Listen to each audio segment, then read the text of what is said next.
Michelle, thanks for joining me. Welcome to the show. Appreciate it. I appreciate you taking the time out of your very busy schedule to come here. I know you had to work some things out, but we made it. Yeah, I'm excited to be here and actually have a conversation. We've had so much time together, and you just like, hey, I know nothing about you other than what I know about you. I know. I'm actually looking forward to it too, because like you said, we've worked together a few times on some projects like at SHOT Show and stuff, but I never had the opportunity to actually like get to know you as a person. So I've been kind of looking forward to hearing your story. Exciting. Well, not kind of, but I have been looking forward to hearing your story, you know. Sounds legit. Yeah, because then it's like I like to get to know people. I like talking to people. I like hearing their stories, and I'm definitely curious to hear yours. So before we get started into this thing, I want to start off with the kind of going through the bio a little bit, just to give people, for those folks out there that don't know who you are necessarily, then we can kind of give them a brief synopsis, and they can kind of get a rough idea of who you are, and then we'll get into it. Yeah. All right. Good. All right. So Alyssa Michelle was born and raised in upstate New York as one of 4 sisters in a middle-class family. Growing up in the 90s, she was more drawn to art, music, and church than athletics until high school, when she decided to pursue the military and began building discipline through individual sports like track and cross country. That decision ultimately led her down a path of resilience and leadership. She attended SUNY Brockport, earning a bachelor's degree in criminal justice and commissioning as a top cadet in her ROTC class in 2015. Alyssa branched into field artillery and began her Army career at Fort Bragg, North Carolina, serving as a fire support officer. During her time in uniform, she took on roles at the company, platoon, and executive officer levels, leading through demanding training cycles such as JRTC, and earning a reputation for mental toughness and adaptability. So you were a tough cookie. Tough cookie. I Tough like to cookie. say that. Tough nut. Tough nut to crack. That's good. That's good. All right. In 2017, Alyssa became a mother and simultaneously navigated the challenges of divorce. Which, I mean, obviously marriage is very difficult for those of you that don't know in the military. You move around a lot. It is very hard on the family. Leading her to make the difficult decision to leave active duty as a captain in 2019. You transitioned into a corporate role in Austin, Texas, determined to create stability for her young son. During this time, she also launched her personal brand, Little Fit Patriot, which began with fitness modeling and bodybuilding competitions before evolving into online coaching and fitness content creation, which she still does to this day. By 2024, Alyssa realized her passion extended beyond fitness into storytelling and entrepreneurship. She exited corporate life to start her own media and production company, LFP, or Little Fit Patriot Creative, while also partnering with the veteran nonprofit Warrior Rising, which is where I first met you at, actually at the last Military Influencer Conference, funny enough. Today, Alyssa is the CEO of Little Fit Patriot Creative, blending her military discipline and creative vision and entrepreneurial spirit. Her journey from ROTC to active duty, from fitness influencer to founder, reflects resilience in reinvention and risk-taking in pursuit of freedom and a life centered on meaningful connections and time with her son. Awesome. Love it. You were born in New York? Yep. Okay. Were you born in upstate New York? So I was actually born downstate New York, but I spent the majority upstate after my dad was in the military. So okay, what did your dad do in the military? He was a combat engineer. Okay, in the Army? Yep. Okay. So he was in during 9/11, got sent over to Kuwait at the time. Oh, wow. And I was very, very little at the time. So I was actually living in Killeen. So it's funny enough, I find myself back kind of in the same, not in Killeen, but in the general area. Yeah.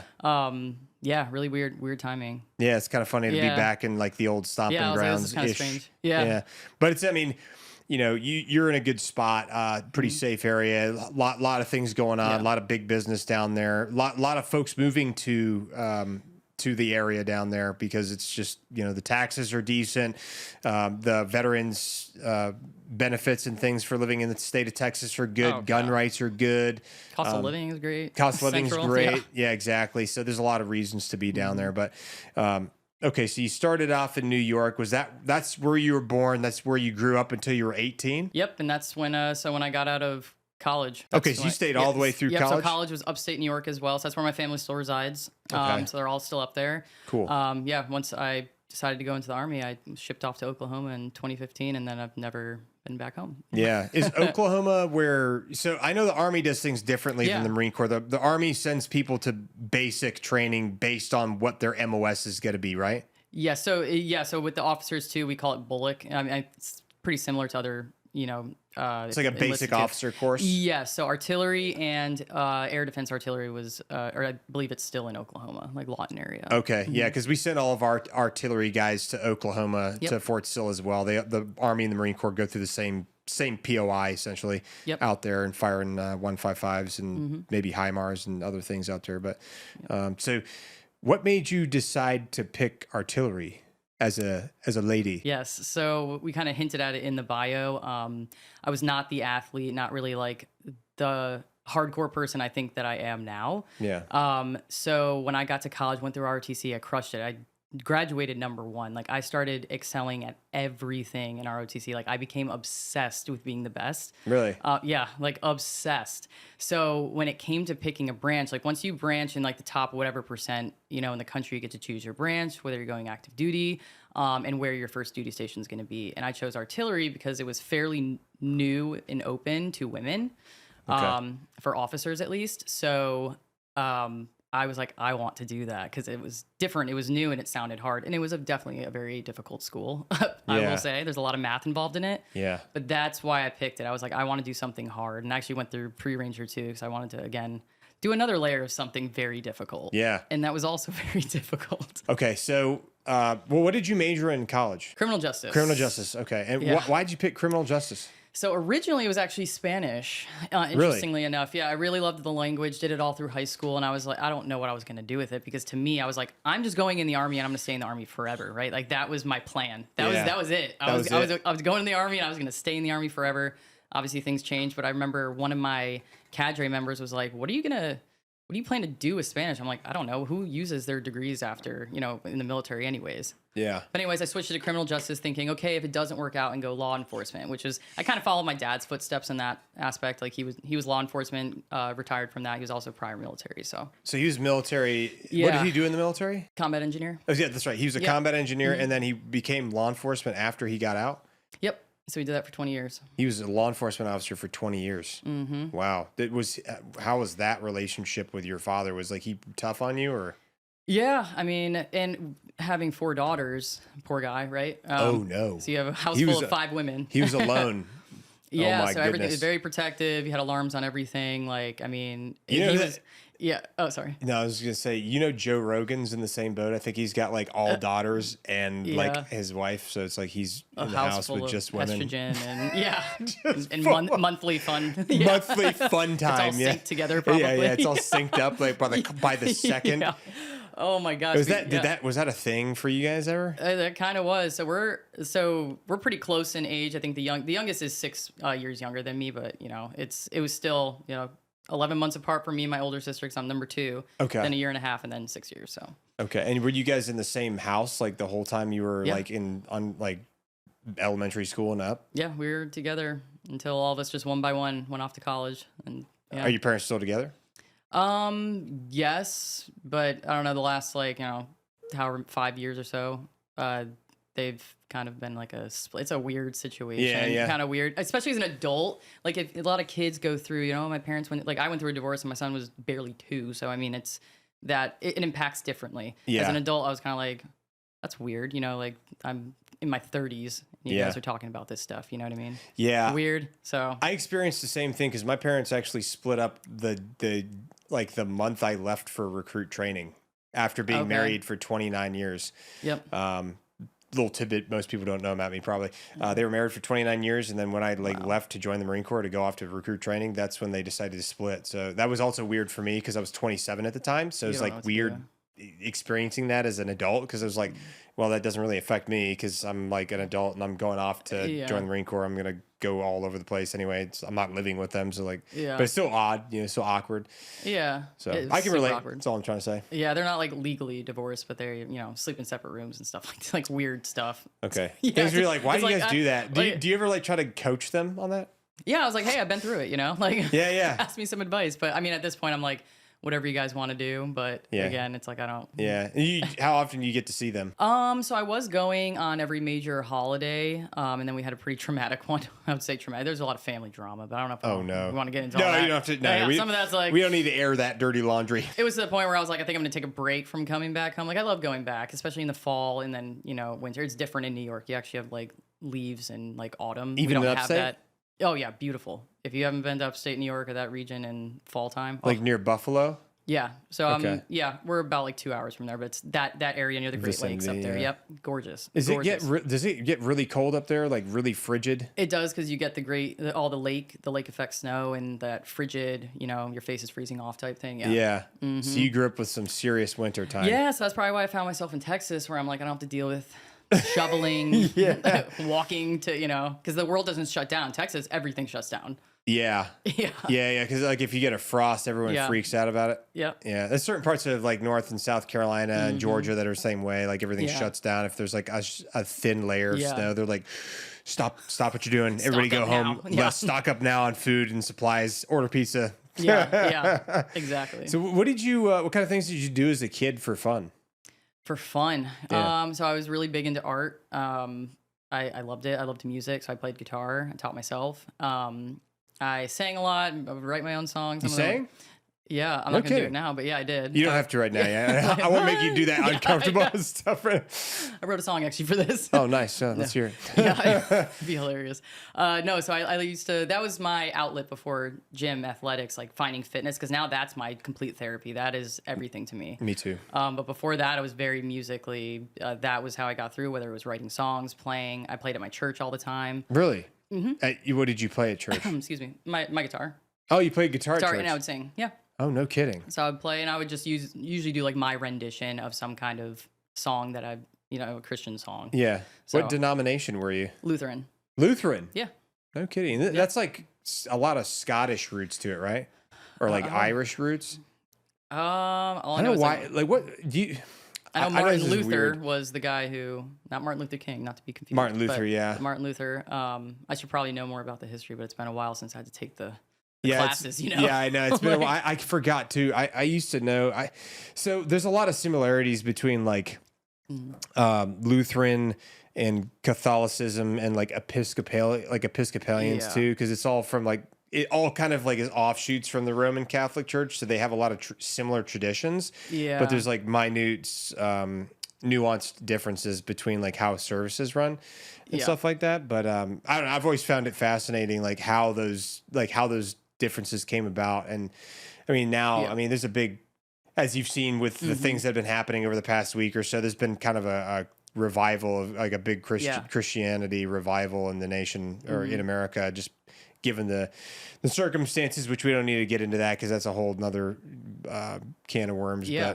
But I've definitely been seeing that. And so I would imagine a lot of people, it's piqued a lot of people's interest looking back into it and trying to find out more 100%. about like, hey, if I'm going to go back to church, well, what denomination do I want to go to? What works best for me? What fits best for me? And a lot of times people base that decision off of some things. They might like think like, well, what did I go to as a kid? Because oftentimes, even if people like stopped going to church for a while, they went as a kid, and there might have been like a certain denomination that was what feels comfortable for them because they did that already, and that's like what feels like home almost for them.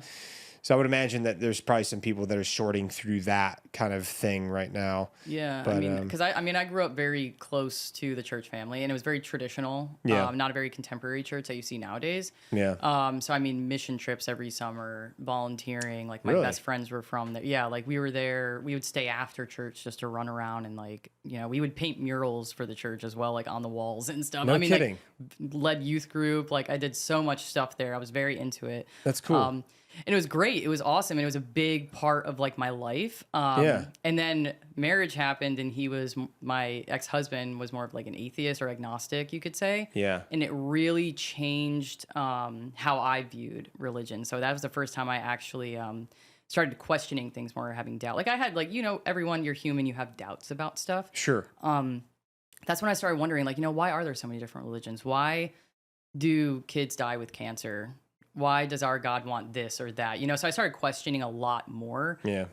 I would never say that I've ever been an atheist. I still believe. Yeah. But I think, with the things that have happened recently in, America, it's like you do tend to go back on that hope, that faith that, I mean, my first tattoo ever is religious based too. And I have a cross and everything, like Really? I was very like all about it. Yeah.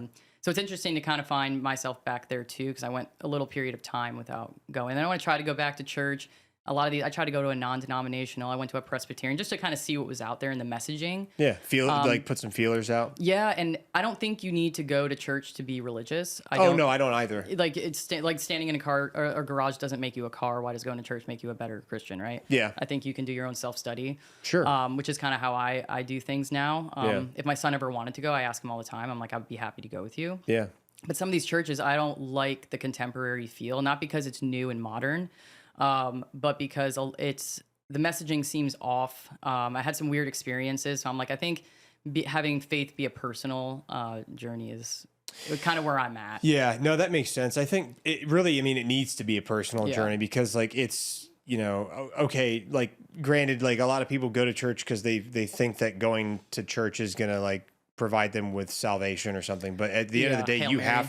you have to pick the journey, your whatever spiritual journey you decide to embark on. You have to be the one that makes the decision to take that journey. Nobody can force it on you. Nobody can tell you need to go to this or that or whatever. And I think that having some sort of faith in something bigger than yourself or greater than yourself, whatever, however you understand it, is definitely better than having none. I think personally, that's just from my personal experience, and I would never force that upon other people. But I just know that, like, being in a position of, you know, atheism or agnosticism in my mind is a path to nihilism. And, you know, a path to feeling like nothing matters and everything's worthless and nothing has any purpose.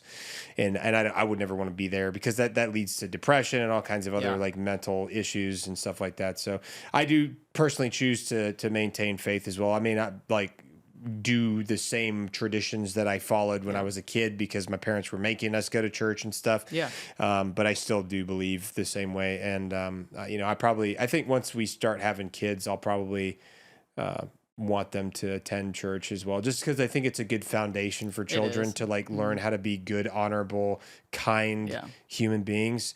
That helped me a lot. It shaped me a lot as a young man, as a young boy, and I think that was good. But again, I know that's super random, but I just think this stuff is interesting. So I was involved in youth group as well, and so I actually made a lot of friends there. I imagine you probably did the same.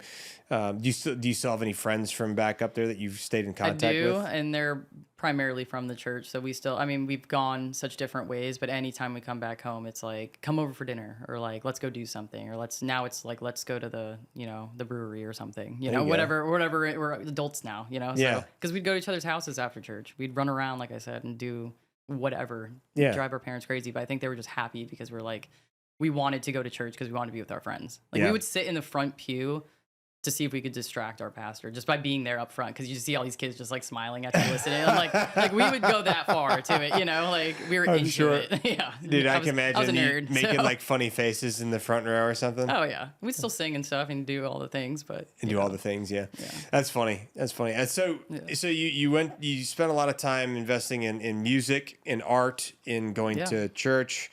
You said you had sisters, right? Yeah. And did you spend any time with your sisters? All the time. Yeah. So, I mean, I probably should have said that too. We grew up obviously as millennials in an interesting time where technology didn't really take a huge impact until, a little bit later. Like we're already past the kid stage, but yeah, me and my sisters, all the time, whatever we do, walk to the park, ride bikes. We're outdoors all the time. Our parents would usually kick us out. What kind of stuff would you do outside? We just go on little adventures. I mean, we lived near a park, so we would walk like the back way behind the houses. There was like a secret, not really secret to us. It was like woods, because you got trees and stuff out there, so you can walk behind them all. And we just, I don't know, we'd make believe weird stuff. We were superheroes. We were not. And then when we were older, we would just go to the park to hang out. We'd make videos.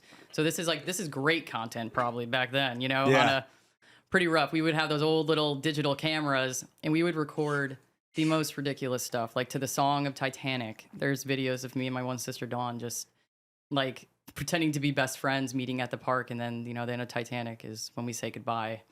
Just dumb stuff like that. We made a lot of videos, took a lot of embarrassing pictures. The creative started early. So, dude, I used to do the same thing with my brothers. I'm gonna be dead serious. I'm gonna tell you a story I've never told anybody on any podcast. Yeah. When I was younger, I think we found a video camera at my grandfather's house, and they had this like decent piece of land, and they had a fair amount of like lawn to run around in. Yeah. And I don't know where I got the video camera from, but I would like grab the video camera and I would like turn it on, and like I would be running in bare feet. I'd have like bare feet, no shoes on, just run through the grass. And I would be like, I'd point it down so that all you could see was my feet running. And I would be making weird noises because it was just funny. And I would just be making weird, like diddy bopping noises as I'm running. And all you see is my little feet is like shuffling in the grass as I'm running around the grass. And my God. It used to be so funny though, because it was just like the stupidest thing. It was just so dumb. But, and then in addition to that, like we were into music too. Like my cousin, one of my cousins was, he used to like kind of play the piano ish, and we would all like my grandfather had a harpsichord. Do you know what a harpsichord is? Oh gosh. Most people don't know what a harpsichord is. It's like it's kind of like a piano, but instead of like a thing banging on the strings, it plucks the strings. Yeah, it's like those old timey things. It sounds like old, like ancient, like England or something like that. It's like weird. It's like plucking noises. Yeah.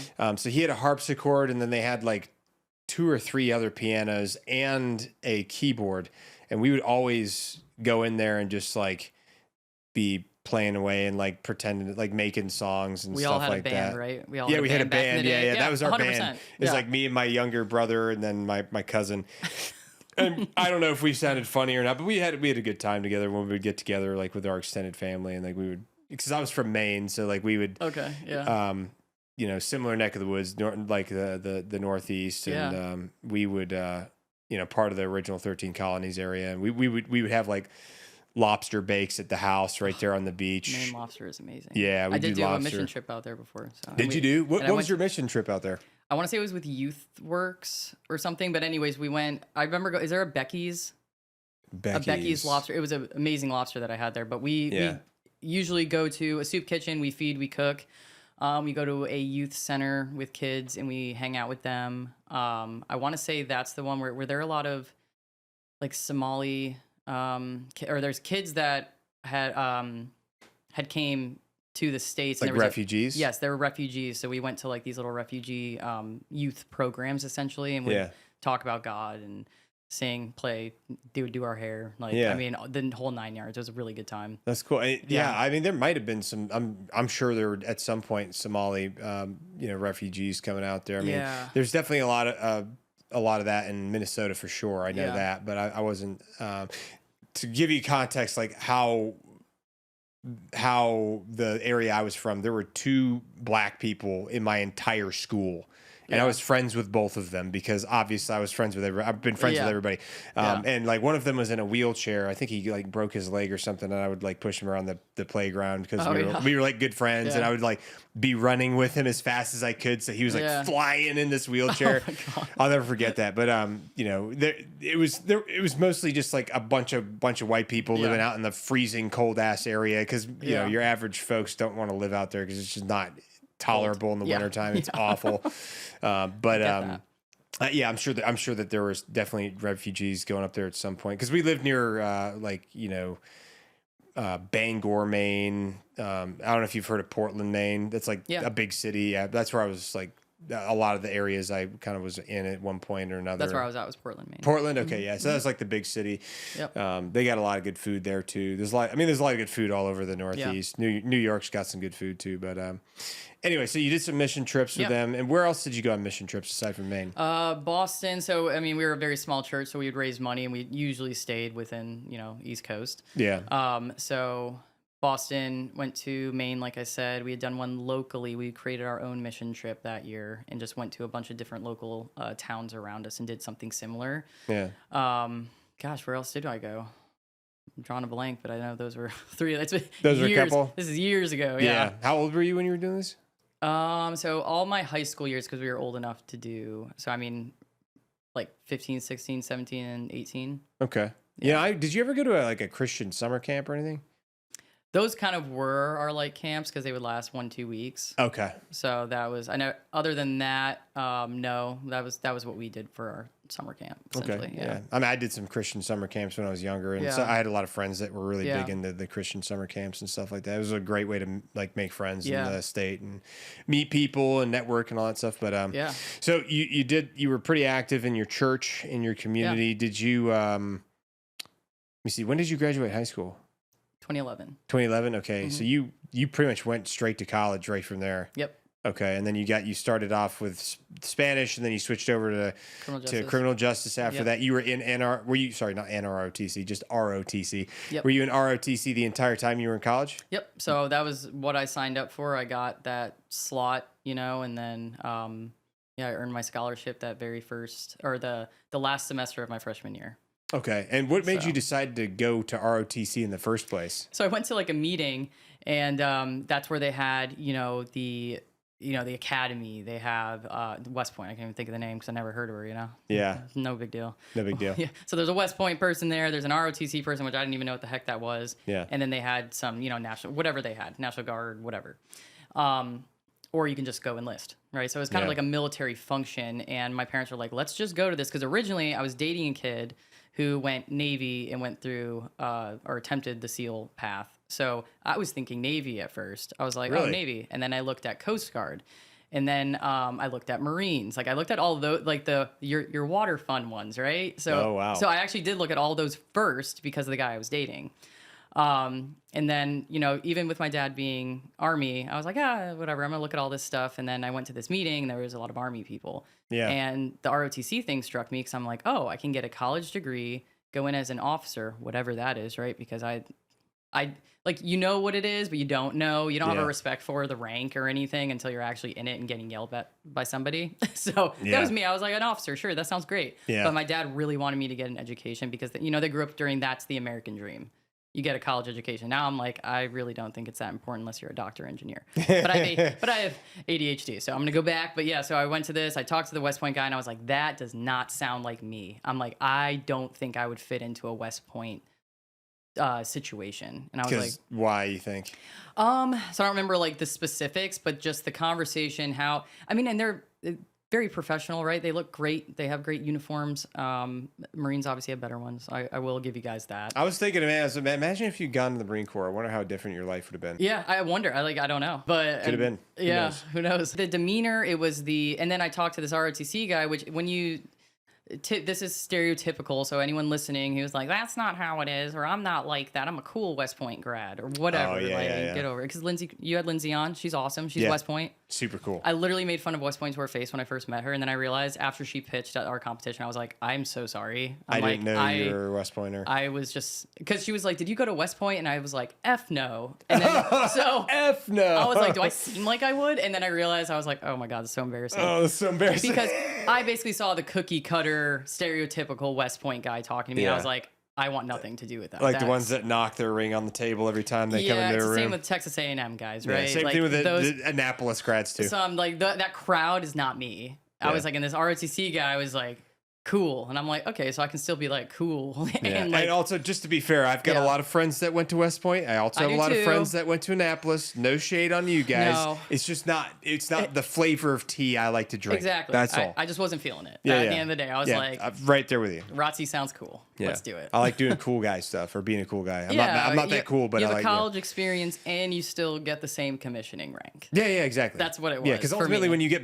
to the fleet, or what do you guys just call the operational forces in the Army, I guess? Like Force comm. The Force comm. Once you get to the force, like, you're going to be doing the same job that your counterparts that went to the whatever are doing if they're your MOS. Yeah.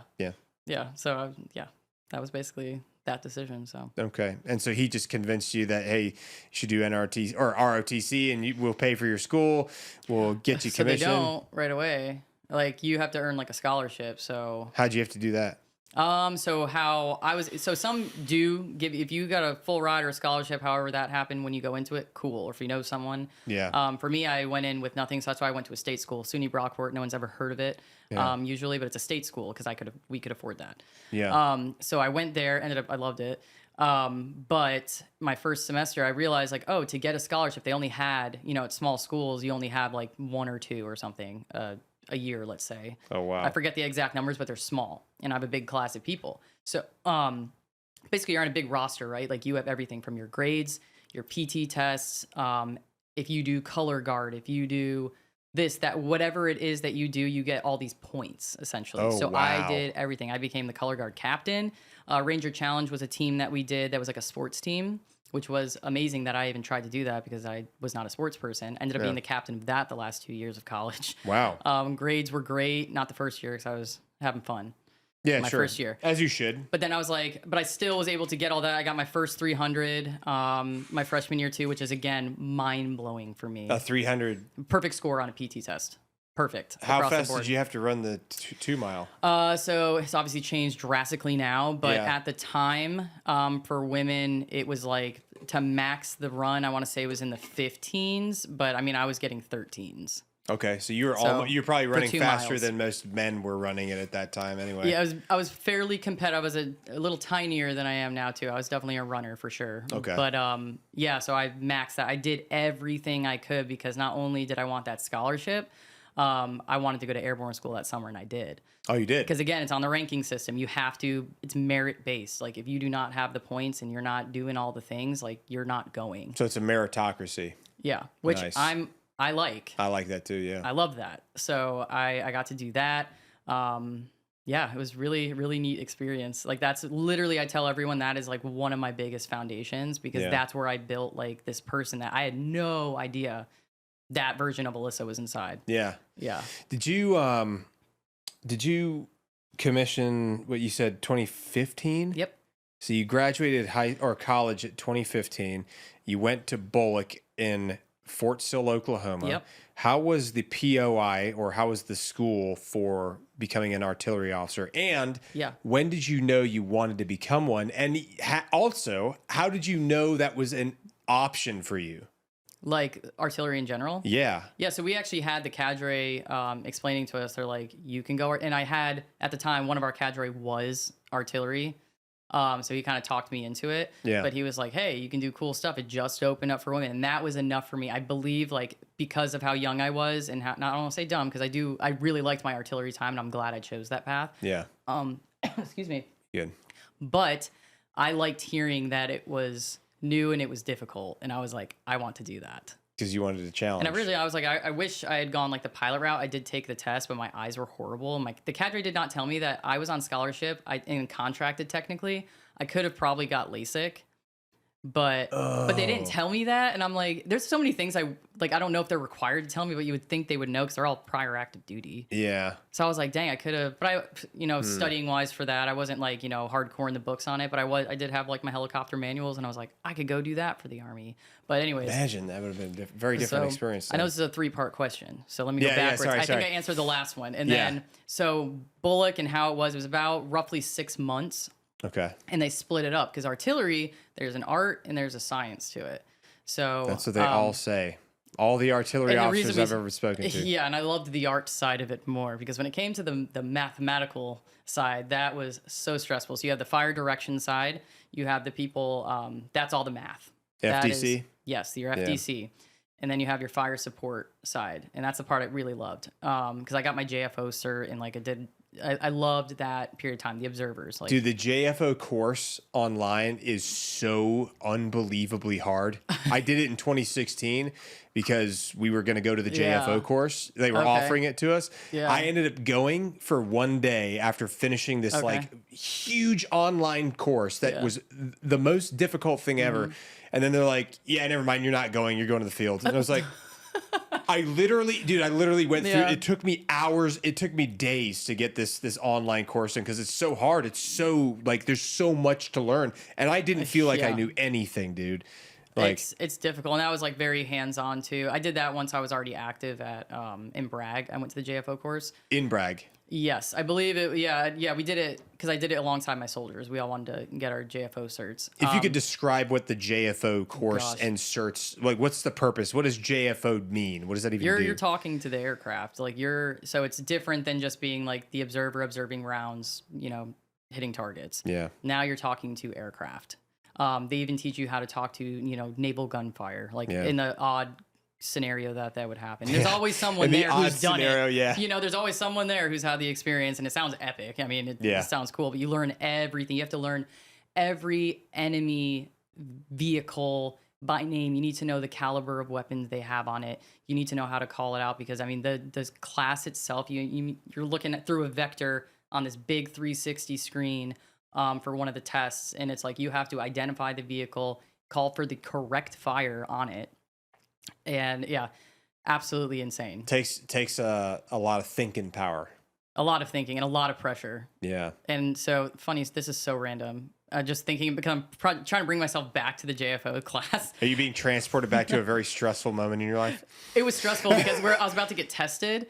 And I don't know if you know this video, but someone had showed it to me right before I had to get tested. And I was crying, laughing. And I'm like, how am I supposed to take this test? Like, where they're watching us. And like, it was the video of the guy who goes like, what are you doing in here? And he's like, breakfast. Oh no! And for some reason, you know when breakfast. When you're not supposed to laugh in a moment, it struck me as the funniest thing I'd seen in my entire freaking life. Breakfast, and it was seared into my brain in this moment, and I'm like, I'm about to fail this, like so bad. Dude, I can't focus. I'm looking through a vector going like breakfast, oh, so dude, that's funny as hell, man. Yeah, I was like, why do you guys do this to me? Like, what is going on? I was dying. I believe it was one of my soldiers, and I was like, thanks, because now that is the only thing I'm thinking of. That is so funny. But I did get my Lima 7, so we're okay. Okay, so you made it. I did make it. Okay. But yeah, as far as the rest of Bullock though, like backtracking, yeah, you learn. I mean, you learn everything. And speaking of the Marines, there's always a platoon of Marines. Yeah. The Marine instructors were the most hardcore. I always went to their like after classes to get extra help because they're just, I don't want to say they're better than the Army teachers, but I just liked how they taught it. Yeah. They're really great guys, but they were absolute a-holes in like, you know, our made up FDCs and everything. They would just be yelling at us because, you know, you have to do it manually before you can use anything digital. Yeah. So when we're doing manual, you have two people doing, let's say, you know, something on the map. Yeah. And you have to check each other. And sometimes we'd just be like, check, and like, no idea, because we were way off or something. He'd be like, are you sure? Like, you know, it was just chaos, and just those guys were so hardcore. But when you got to the fire support side, not that it's easier, I just like the art, again, of it more than the stress of, like, the numbers and all of that stuff, because there's a mistake could kill people, you know? So it's like, that's how they treated it. Yeah. So it was a very, very tough school. I was very stressed during it. I ended up getting a kitten randomly as a emotional support kitten. I don't know why. It was a random thing that I did. His name Were you was living Taz. in a house at the time? I was in an apartment. And you were in an apartment? They didn't need to know. Yeah, they didn't do that? Were you getting BAH? We did get that for, we're in like that IHG, like hotel apartments. Oh, gotcha. Okay, cool. So they pay for like whatever. And you got a cat and you named it Taz? Taz. Was it a rescue? Yeah, he was a rescue. Like, okay. That was just, you know. What kind of a cat was it? I want to say he was like a calico mix. Yeah, he was cute. He was a good cat. He was a great cat. Yeah. But, you know. Whatever happened to him? Well, this is where my ex-husband made me get rid of it one day. And I don't know why I was like, yeah, sure. Because we had, I know it kills me still because I'm like, he was such a good cat. But, because he was literally my emotional support, which is crazy that I even like did that. Even considered it. Yeah, because I had my son and like we had the cat still. And it was just one of those like, are you sure we really need it? He talked me out. He talked me into a lot of weird stuff that I don't know why I ever entertained that. Oh, man. I was so obsessed with my son too that I was like, yeah, we don't want the cat in his face or anything. I'm like, and now I have 2 dogs and a cat at home. I'm like, bro, you know? That makes me so sad because I love my cats almost like somebody loves their children. It was hard for me, but I also had my son who was a tiny little baby that I was like, that was your main focus. Yeah. I mean, I still love my cat, just does its own thing. So I was like, yeah, whatever. I get it. Hold your cats close, everyone. Yeah. So you got through like, what was the different phases of artillery school? You had 3 months, right? Or 6 months. Like it's a 6 month course. 5 or 6 months, somewhere in there. But yeah, it was the fire direction, fire support.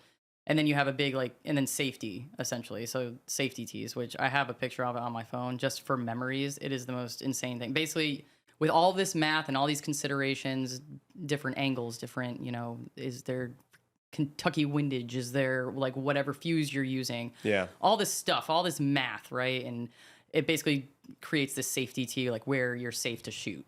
Okay. That was like the last culminating event. And you have to get through everything, but if you fail that last thing in that last month, you have to go all the way back.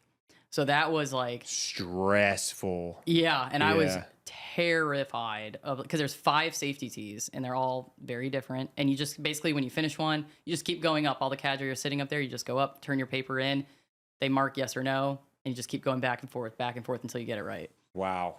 Yeah, in a certain amount of time, and if not, recycle. Crazy. Yeah, it's stressful. Yeah. Yeah, I know. I personally know some people that went to the artillery school and they failed, and they got reclassed. Yep. You know, because there's reclass like completely. Yeah, Okay. totally reclassed. Like they're like Yeah. you're not recycling, you're going to a different MOS. Okay. Which that's brutal, but Yeah. yeah. I mean, a lot of people said it was a very hard school. I mean, it's not. It was for me. It's I no mean, joke. I mean, I know a lot of very smart people that went to that school Yeah. that did not pass. They ended up reclassing to something else. But then I also know a lot of people that have passed as well. So Yeah. it just depends on who you are, I guess. You know, and some people Yeah. might do better with the math than other people. You know. Yeah. So. It's just a lot to remember, I think, too.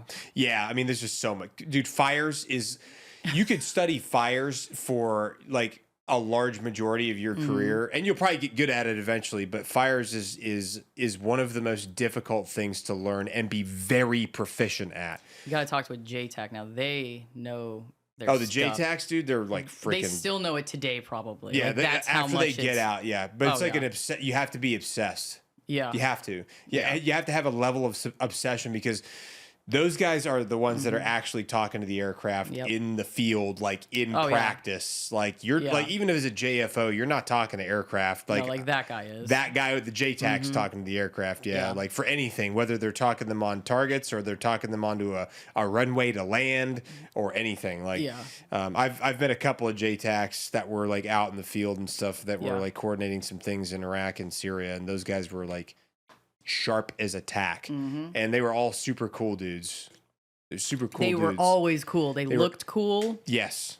And they knew everything. And Yeah. I don't know. I always said that. Our JTACs that were always attached, I'm like, why do you look so cool? Why are you so cool? What did you do to become this cool Right. guy? It's just like being a Green Beret or something in the Army. It's like, how come you get to look cooler than everybody else? It's like, I don't get it. Every, I guess, branch has their version of like cool. But Yeah, the cool guys. But Yeah. So anyway, you graduated artillery school. Where did you go after that first?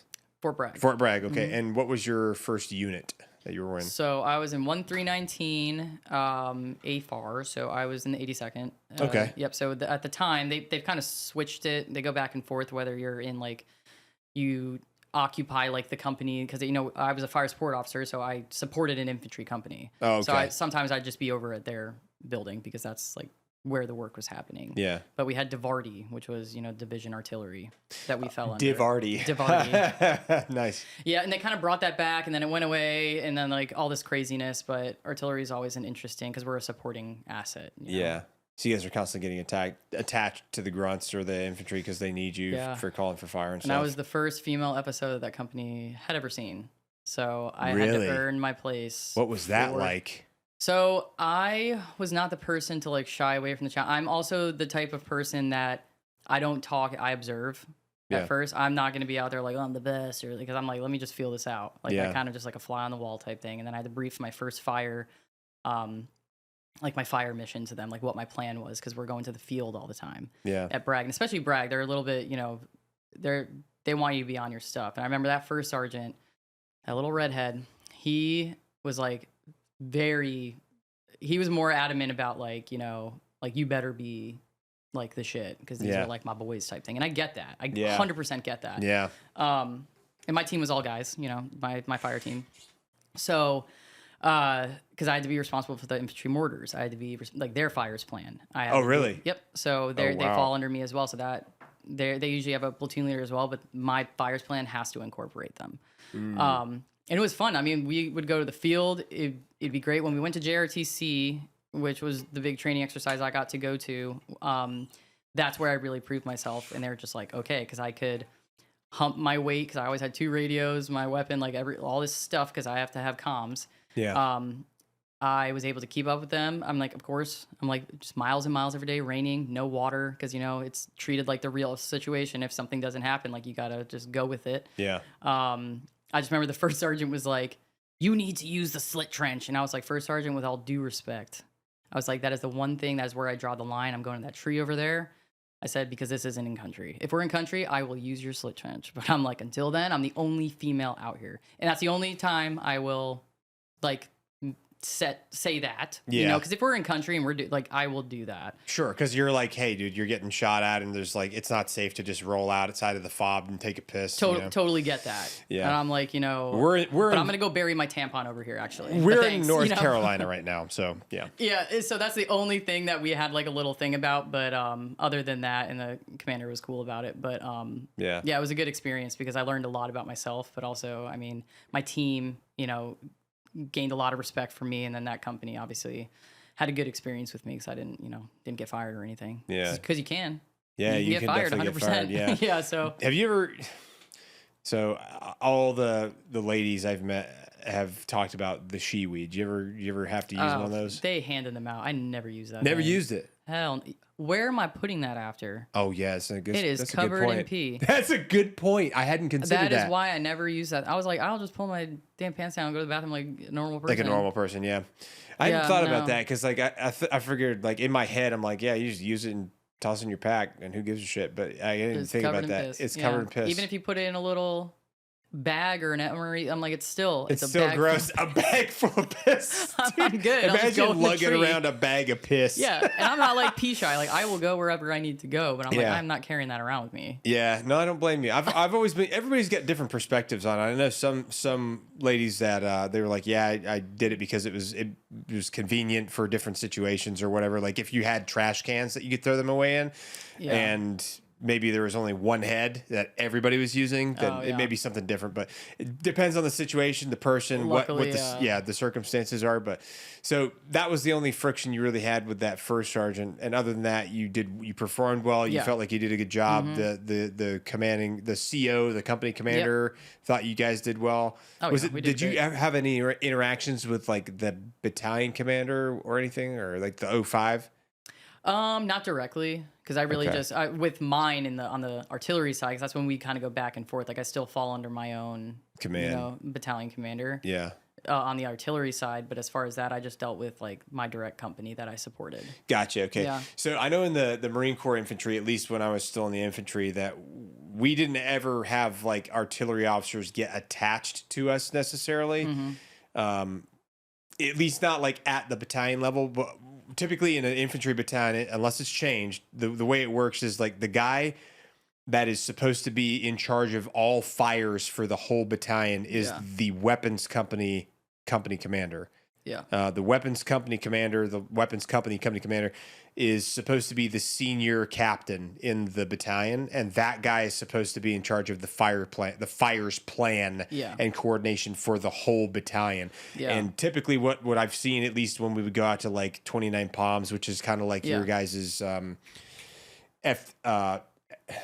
what's the place out in the desert you guys go to in California? JRTC, and then there's JRTC. Also, JRTC is the one I was thinking about. So your JRTC is very similar to our 29 Palms exercises, whatever we do there. Very similar. It's where you get evaluated to see if your unit's ready for deployment, essentially. Yeah. And when we would go out there, typically what would happen is we would get like a gunny that's an artillery guy and a captain that's an artillery guy. Yeah. And they would be basically like advising the captain who's in charge of the weapons company on their fires plan for anything that's like a company attack or battalion offensive, because the weapons company were the only people that had 81 millimeter mortars. Mm-hmm. The 60s were all in the line companies. Yep. So he probably had some influence on that stuff, but definitely coordinating air, artillery, 81s. Yeah. It's all in the operation order. Yeah. Sometimes snipers, because we had snipers in our company as well, and they would act as forward observers for the mortars and for other things too. Yeah. So he had a lot on his plate, but that's the only time I've ever seen artillery officers and artillerymen actually integrated in our company, which I imagine if we went into country that it would probably be similar to that, at least at the time. Maybe it's changed now, but interesting to hear like your perspective from the Army side of the house, because you guys are structured a little bit differently than we are. It depends on the units too. I was always towed light artillery. Like all of our howitzers are towed. Really? So So I didn't work on high, like, your paladins or anything like that. Yeah. Yeah. So everything was towed. Did you ever have any like exposure to HIMARS? No. So that's where it gets a little different too. Is some people, when you go to like a heavy mechanized unit, like a Fort Hood, you're gonna have those heavy like paladins and things that are essentially like a tank with artillery on it. Yeah, the M109s. Yeah. So ours are like, we're hooking up our 105s. I was always with 105s. Okay. Not the 777s. Not even 777s. No, but I got to use the 777s in the schoolhouse, which was cool because I mean those are some nice. But yeah, we hooked them up to the Humvees, and so that's where it was cool to be like a PL because now I'm on the line with the guns, and that was cool too. Okay. But I still like the observation side because that's more, I don't know, I like humping it with the infantry guys, and I like that part of it better. But did you make any like long lasting relationships, friendships with people, connections with people that you met when you were working with the infantry guys? I did, because I had to work with them a lot. Like I would actually go up to the PLs in the company that I was assigned to, and I would brief my plan. Hey, does this sound good? What do you guys need from me? So I made some good friends. Long lasting, not really. I think maybe a couple Facebook friends here and there, which is kind of sad. Like after the military, it's like a lot of people I would see every day, or I moved in PCS to a whole different Benning after 2 years. So I didn't get to spend like the usual amount of time with people. Why'd you PCS so fast? So my ex-husband is an infantry guy. So he was going to the captain career course in Benning. Oh, gotcha. And I was 29 weeks pregnant with his son. Oh, our son. Why'd you use it? Why'd you make that face? I was very pregnant, and they almost like weren't going to let me PCS because of that. But you get like one freebie essentially, like an early PCS, and that was like my one favor, I guess, when you talk to your branch managers. Gotcha. Branch managers are, for those of you out there, they're basically the same thing as Navy detailers, Coast Guard detailers, or Marine Corps monitors. You guys call them branch managers. They're the people that kind of cut you orders and stuff. Yep, and based on your rank and based on whatever, you get like a different branch manager who manages everyone in that specific like class or whatever you want to call it. Yeah, same for us. We had different ranks and also different MOSs. Yep. They do. And also different for active and reserve component. Yeah. So it's crazy, but that person probably has a very busy job. But so you're early PCS because I'm like, I want our family to be together. Like that was you were thinking about your family. Yeah. And then where did you guys went to Benning, and you were 36 weeks? No, I was like 29-ish, so almost at 30 weeks. So you're talking, I'm almost at the end. Yeah, I had a big old stomach rolling up to Fort Benning. Oh man. And of course, like, I'm coming from the 82nd. I'm like, I'm going to Benning, and I found the one force comm unit that doesn't even exist anymore. Really? They disbanded? Yeah. Well, I think, okay, sorry, let me rephrase that. It was a task force 128. I think it's just infantry now. It was literally just a task force of, your infantry companies, engineers, artillery, support, your logistics. Okay. That was our task force. So I found that they're like, oh, you can go to basic training, you can do this. And I was like, absolutely not. I want force comm. I want to be doing my job. Yeah. Like, want to do my job. Like, how can I do that? So I was able to go there, and so I remember rolling up, and I was like, oh my gosh. Cause of course, when you're new and I'm about to, pop out a baby, they put me in the battalion side in the fire, in the battalion fires, which is fine. You get some, experience with that too. And then I ended up meeting who would be my future commander, and he's who made me XO. He was like, you're going to be my XO. And I was like, awesome. No kidding. I just crushed it. 05? Captain. He was the captain. Okay. Yep. And he said, you're going to be my XO? Yep. He was like, I want you to be my XO when we're out of here. And I was like, okay. I was like, sounds great. But there's like a lot to unpack there. There's a lot that happened in Benning, but. Really? Is that that's kind of where you guys went your separate ways, or? Eventually. Yeah. So, I mean, I really liked Benning, but also that unit was so crazy. But, I did a lot of work with like the Ranger Regiment out there. So they had a ton of rounds. Is that where the 75th is? Yep. They're in Benning. Yeah, they have a great DFAC, by the way. Do they really? Yeah. I guess that makes sense. They want to make sure they're getting fed well. Yeah. Because you don't get fed when you're a Ranger school. So they're like, hey, now that you're actually a Ranger, here's real food. Yeah. Yeah, here you go. You don't have to starve anymore. Yeah. No more starving for you. Yeah, so we would go there a lot after. But Yeah, they had a lot of Browns. So I remember walking over with my commander to, Ranger Reg, and like they're all like looking at me because like, what is she doing over here? And Yeah, we would because they haven't basically seen a female in their whole life or something. yeah, it's like Dude, people never, are so never in their freaking life. weird. Yeah, Like what they're are you just do- what are you across the doing street. here? They're like literally across the street from us. Like that's Okay. what, essentially. What are you on this side of the road for? Yeah, like get on your own side. Yeah, but like I'd go over there, and basically what we tried to do is we would talk to everyone. That's how my commander would shape me. He's like, you have to talk to these people. How can we use their rounds? I'm like, cool. So we started shooting their live fires for them. Nice. So that's how we got more practice for our guys, and we're like, so it was really great. And my commander was ex-regiment guy, so he was also ex-82nd, so we had a lot in common. So it was my first sergeant. All of us were like 82nd people. We thought similarly. We worked really well together. Had a really great team. That's cool. Couldn't have asked for anything better, but it was really cool to kind of integrate and do something like that, where you're kind of cross training in a sense. Yeah. With the Rangers, and really cool. Yeah. Yeah, and like, what kind of things would you guys do? Did you just go to the field and shoot out? You can shoot artillery and bedding? Yeah. Okay. Mm-hmm. And again, it's all light. They were 105s. They're, super old, but they're great. And you were basically doing support, not support, sorry, you're doing fire support for like maneuvers and stuff like that? Yeah, that so if they had a mission, they were going out and they were like, can we make it a live fire? Yeah. So that we can get some rounds, downrange, and then make it a cooler experience for you too at the same time. Did you guys ever shoot over them? I don't think overhead fires? I don't think we were allowed to do that. Yeah. Man, I'm telling you, that is creepy. Because like when that's happening, because I remember being in a truck in 29 Palms when they're doing overhead fires over us. Yeah. And you can hear the 155 shells flying over your head. Like 90-pound rounds. And you can hear it. Yeah. You can hear 155 shells. It's like, and they're just coming, they're flying over. I had a couple buddies that like they've had artillery like short rounds before it happened near them, and like they were freaking out about it. And I was just like, this is really weird. Like I don't feel like it's terrifying. Do they know we're here right now? Like, are we supposed to be here right now? I feel like this is. I feel like this is questions. Yeah, a lot of questions. This is illegal. Yeah, I wasn't sure, but I mean, I guess they must have had approval. I don't know who. I mean, because you can shoot any type. Yeah. You can literally drop any type of ordnance except for a nuclear bomb out there, pretty much, because it's just like such a big open desert. There's like exploded JDAM all over the place out there in 29 Palms. I'm sure it is in the same thing in JRTC, but so you enjoyed the team that you had over there in bedding because they're squared away guys. You worked together well. Had a good team. What happened after that period of time? How long were you with that team for? So that was until the end. I got out when I was in Benning of the military. So from that unit. Yep, that was the last unit I've ever been in. So when you got out, had you already split? Yeah. Oh, yeah. So getting to that part. So this is probably a year before I actually exited the military. My ex-husband, he had to go to Korea. So that was he had like a 9-month thing he had to do out there. Okay. So he goes out there, and I mean, it seems petty, but it's like not to me.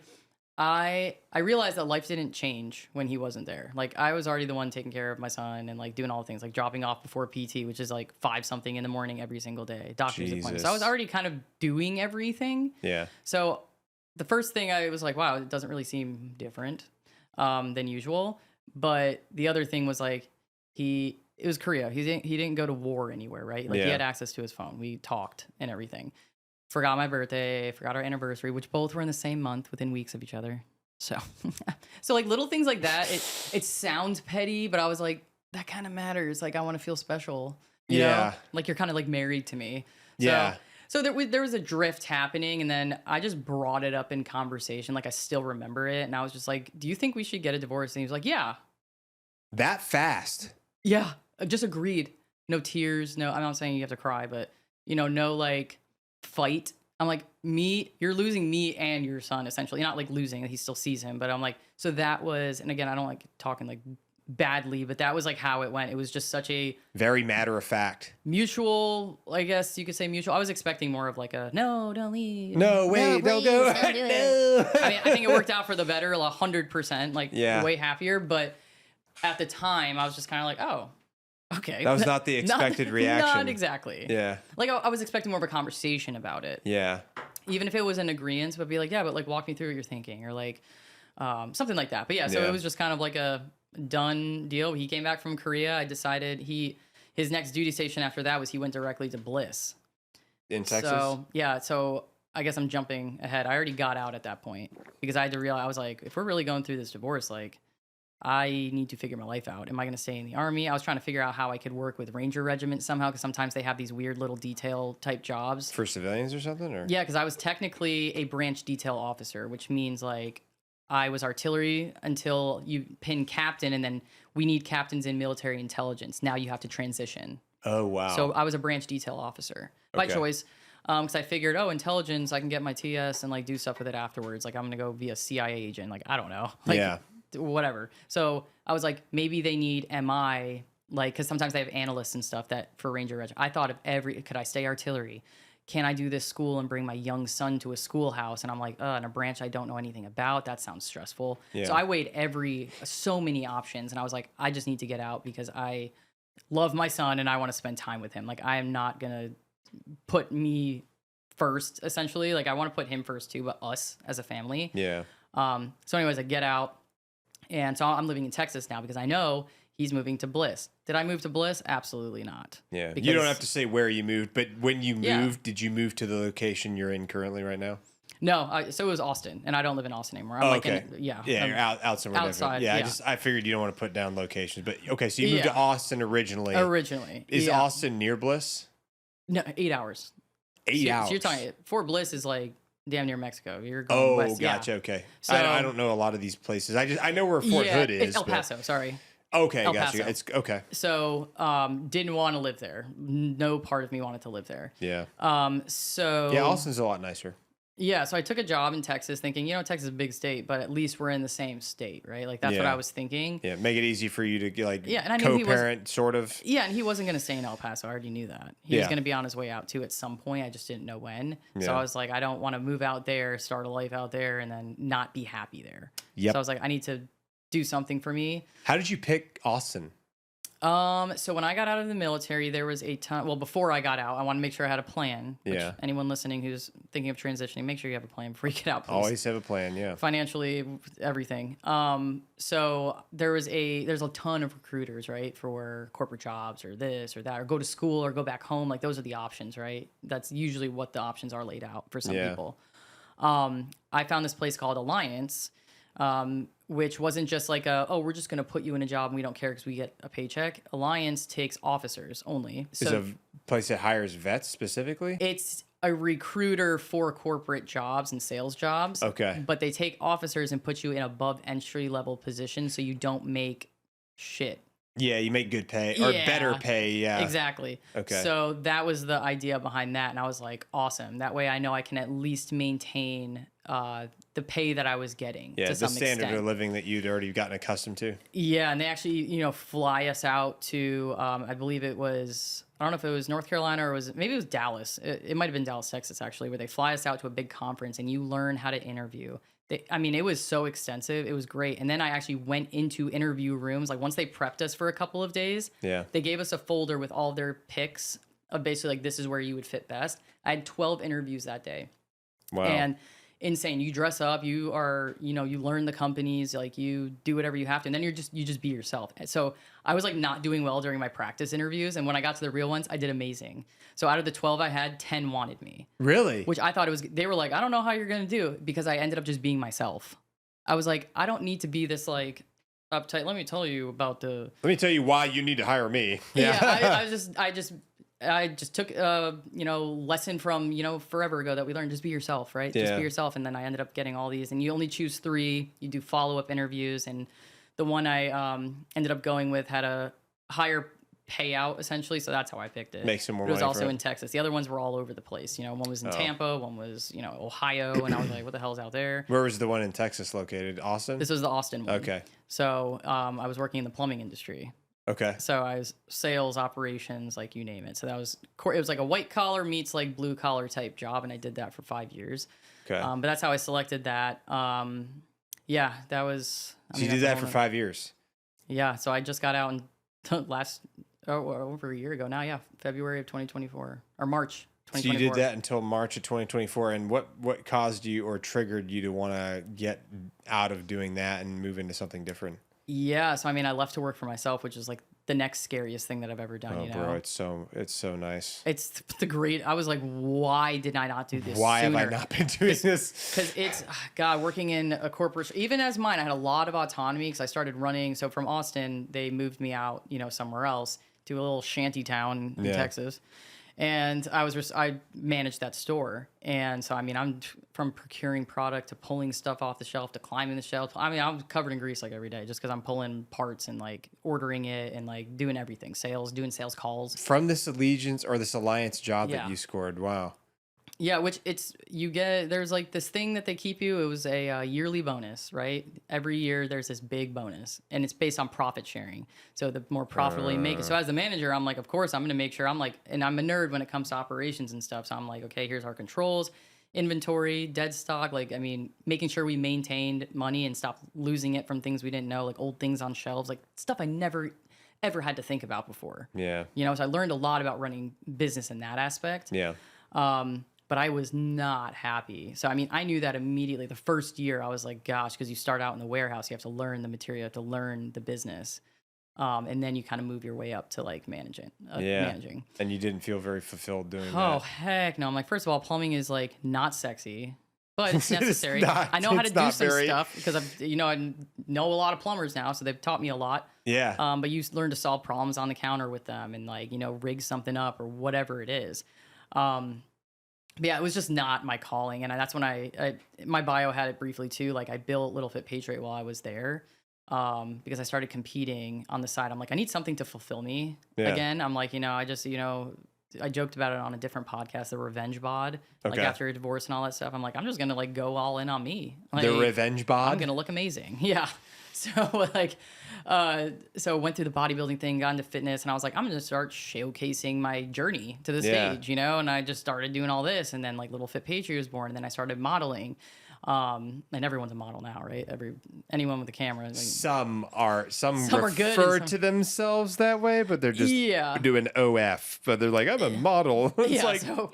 No, I don't know if that's what that is. I don't know if that's what it is. I don't know if that's what that is. So, I started getting like affiliate brand deals. I started getting like free supplements. Like, I mean, stuff that I was just like, what? Like, that's this cool. works? Free supplements? Yeah. This is my first exposure to like content creation, but what it can turn into. And what year was that, you think? 2019 is when I made my profiles public. Oh, okay. And that was like the post-baby bod. And now it's like... Yeah. And so I got out in 2019. That's when I made it public. Because in the Army, I was very like, I don't want my soldiers like stalking my life. Yeah, and it didn't look anything like my pages do now, but it's like, I took my job very seriously. Yeah. No, I get that. And I think a lot of people probably respected that as well. I breastfed my son for 3 years, which people are blown away by. Yeah. 3 years? Yeah. Like he was eating real food and stuff at 3, but it was like, that was like a calming thing. It was like, I know people are like, oh, it's so disgusting. I'm like, for me, it was harder almost like for me, I guess. But was that something you... You really look at me so disgusted. It was harder for me almost, well, I guess. Because it would like calm down, put him to sleep. I mean, it was just like whatever. Anyways, I did end it, obviously, but like so 3 years though. So yeah, and I was very proud. That's a long time, and it's. What's the normal, or what's not normal, but what's the average? Sorry, that's not what I meant. What's the average time? What's like the average time? 18 months, 1 year, but I mean, there's some people who do for long past 3 years too. I was just surprised I could still produce, and I think there's a lot of mom guilt too from being in the Army because I do have a story I talk about with like my milk supply. Really? Not that it was bad, but I would have to pump in the field. I would have to pump in tents, FLAs, range towers, put the bags of milk into a cooler in my Humvee, send it back so that he had milk because I did not want him to be formula fed. So I don't blame you. That's some dedication. That's a whole story behind. Yeah. Oh, I made it my mission. That is dedication, dude. 100%. Because like that is such a huge process because those things have to run off electricity, right? Or batteries. Did you have batteries? I bought a battery pack just for pumping. My pump. Yeah. Dude, that is dedication. And there's mad manual ones I would do. That. Manual. I'd be sweating. I had pictures of me sweating in Humvees because I just like documented some of it. Yeah. But yeah, so that was like a whole thing. So I think there was some like guilt there too, where I'm like, now I'm in the picture. Like it's a more emotional thing, and other moms would probably understand. I'm sure they would. No, I don't think it sounds weird. I don't know anything about it, so that's why I'm asking. So yeah. I do have actually the officer who replaced me at my previous job was pumping when I was still there. Yeah. And like I was, dude, anytime she had to go do that. I was like, yo, go for it. Do what you got to do, man. Like, because obviously, like, I'm all about that as well. I think natural breast milk is definitely, it's been provably better for them than formula, just because of all the things that are in there that you can't necessarily reproduce in the lab. So I like, if I were in your position as a woman, I would have felt the same way. So definitely respect on the dedication for that. But anyway. Yeah, let me finish. Post 3 years, and then when did you make this decision? So I did my first competition. I did not have the job done yet. Okay. And that was, I did bikini. So for anyone who knows the categories, that's like the smallest one, right? That's a very skinny. So all of a sudden, if you look at my photos that first year, it was like just flat. What year was that? 2020 is when I got on stage for the first time. The first time? And how long did you prep for that one? Over 12 weeks. And that one I did. 4, 8, 12. Yeah. So about 3 months. Yeah, so roughly. Roughly, yeah. Roughly, yeah. So it was just shedding a lot of weight. So at that point, they didn't look like sisters. They looked like distant cousins. I'll just say that much. Gotcha. Okay, flat-chested and just not attractive. Like, I just hated it. From your own perception of yourself. Yes. Yeah, because we're always our harshest critic. Yeah, and I mean, it was just crazy because whatever. That goes into a whole thing of like kids or, babies prefer one over like a whole thing. So, gotcha. So it's just going to, Babies prefer one over the other. Whatever, yeah. I gotcha, okay. So do men, but it's fine. No, I'm just kidding. Probably. There may be some men that do. I don't know. Mine are equal now, so it's fine. But like, so after that first competition, I was like, gosh, I lost so much weight and like the fat wasn't there. Yeah, like we were talking about because you burn all the fat off. So I was like, what the heck? So I'm like, okay, I got, my bonus and I was like, let me just do this thing. So I did it before my second competition in 2021. Okay. And that was that's the results right now were from that one. No, I had two. Oh, you've done a second one. Yeah, second. That's it. Because that first one, I realized they still didn't get it exactly right. What do you mean? So when they took the other doctor, I went to not that I went to anything crazy. This is like a reputable doctor. Yeah. 2 different sized implants. I'm like, that doesn't make any sense. And I said, I think I really do need a lift because of, whatever. There's like some stuff. They make like these mesh, they call it mesh bras on the inside. Yeah. And almost like lifts it and eventually it like kind of goes away and it builds a shape, whatever. Yeah. And he was just like, you don't need any of that stuff. And I'm like looking at it, I'm like, why? So then my second competition, you see like photos and they look different. I mean, not like crazy. Again, I have like, my eye will tell the difference, but other people can tell too. Yeah. Just because you're like, you've seen... I'm like, this is not proportionate. And and I know what it's supposed to be able to do. I'm like, I just wanted to feel confident again in my body. I'm like, I have these crazy legs and abs and stuff. And then it's like, what happened up here? Like, what is going on? So I went to like, how much did that first one cost first? The first one was like $8,000. $8,000. Yeah. And how much was your bonus? My bonus, my first year was probably like in the 12,000 or something. And so you were able to cover the full cost and have money left over. Okay. Yeah, and I was very like I'm still like this. I always put money away. Like I'm not gonna spend everything I get in a paycheck. Yeah, I don't do that. Okay. So you did the second one. The second time you at this point I had a bigger bonus, and I kept putting my bonuses away. I never touched them. Okay, but the second time you stepped on stage, how many months did you prepare for that one? Oh gosh, that was then I did wellness, so I had to put on more muscle. Yeah. So that was a little bit longer. I don't remember how long, but I competed in like November of 2020 and then I competed in like December. So I probably prepped for a good part of a year. Okay. And did you have a coach? Yeah, so the first one was virtual. I didn't like that. Yeah, I'm not a fan of that either, dude. I did virtual, my only show I've ever done. Yeah. And I felt like I did not know how to pose. At all. I had to get a posing coach who was separate, and then I also got like an in-person trainer. Yeah. Too. So 3 times a week we would do like my heaviest lift with him. Okay. And the posing coach was a female who had won a bunch of Olympias and all that good stuff. So we would just after the gym, my gym is super grungy and I love it. There's a big mirrored room. Just put the heels on and the suit. She's like, if anybody's walking by and looking, it doesn't matter because they're going to be doing that to you on stage. So you just get like, the fear out. I posed every single day after I would work out. Like I worked my butt off and ended up getting 2 third-place trophies that year. And that's then cool, was done man. with it. That's awesome. So that was the second. That was the second show. One. Yeah, the first show I got nothing. So. You didn't do a third participation? One? No, never.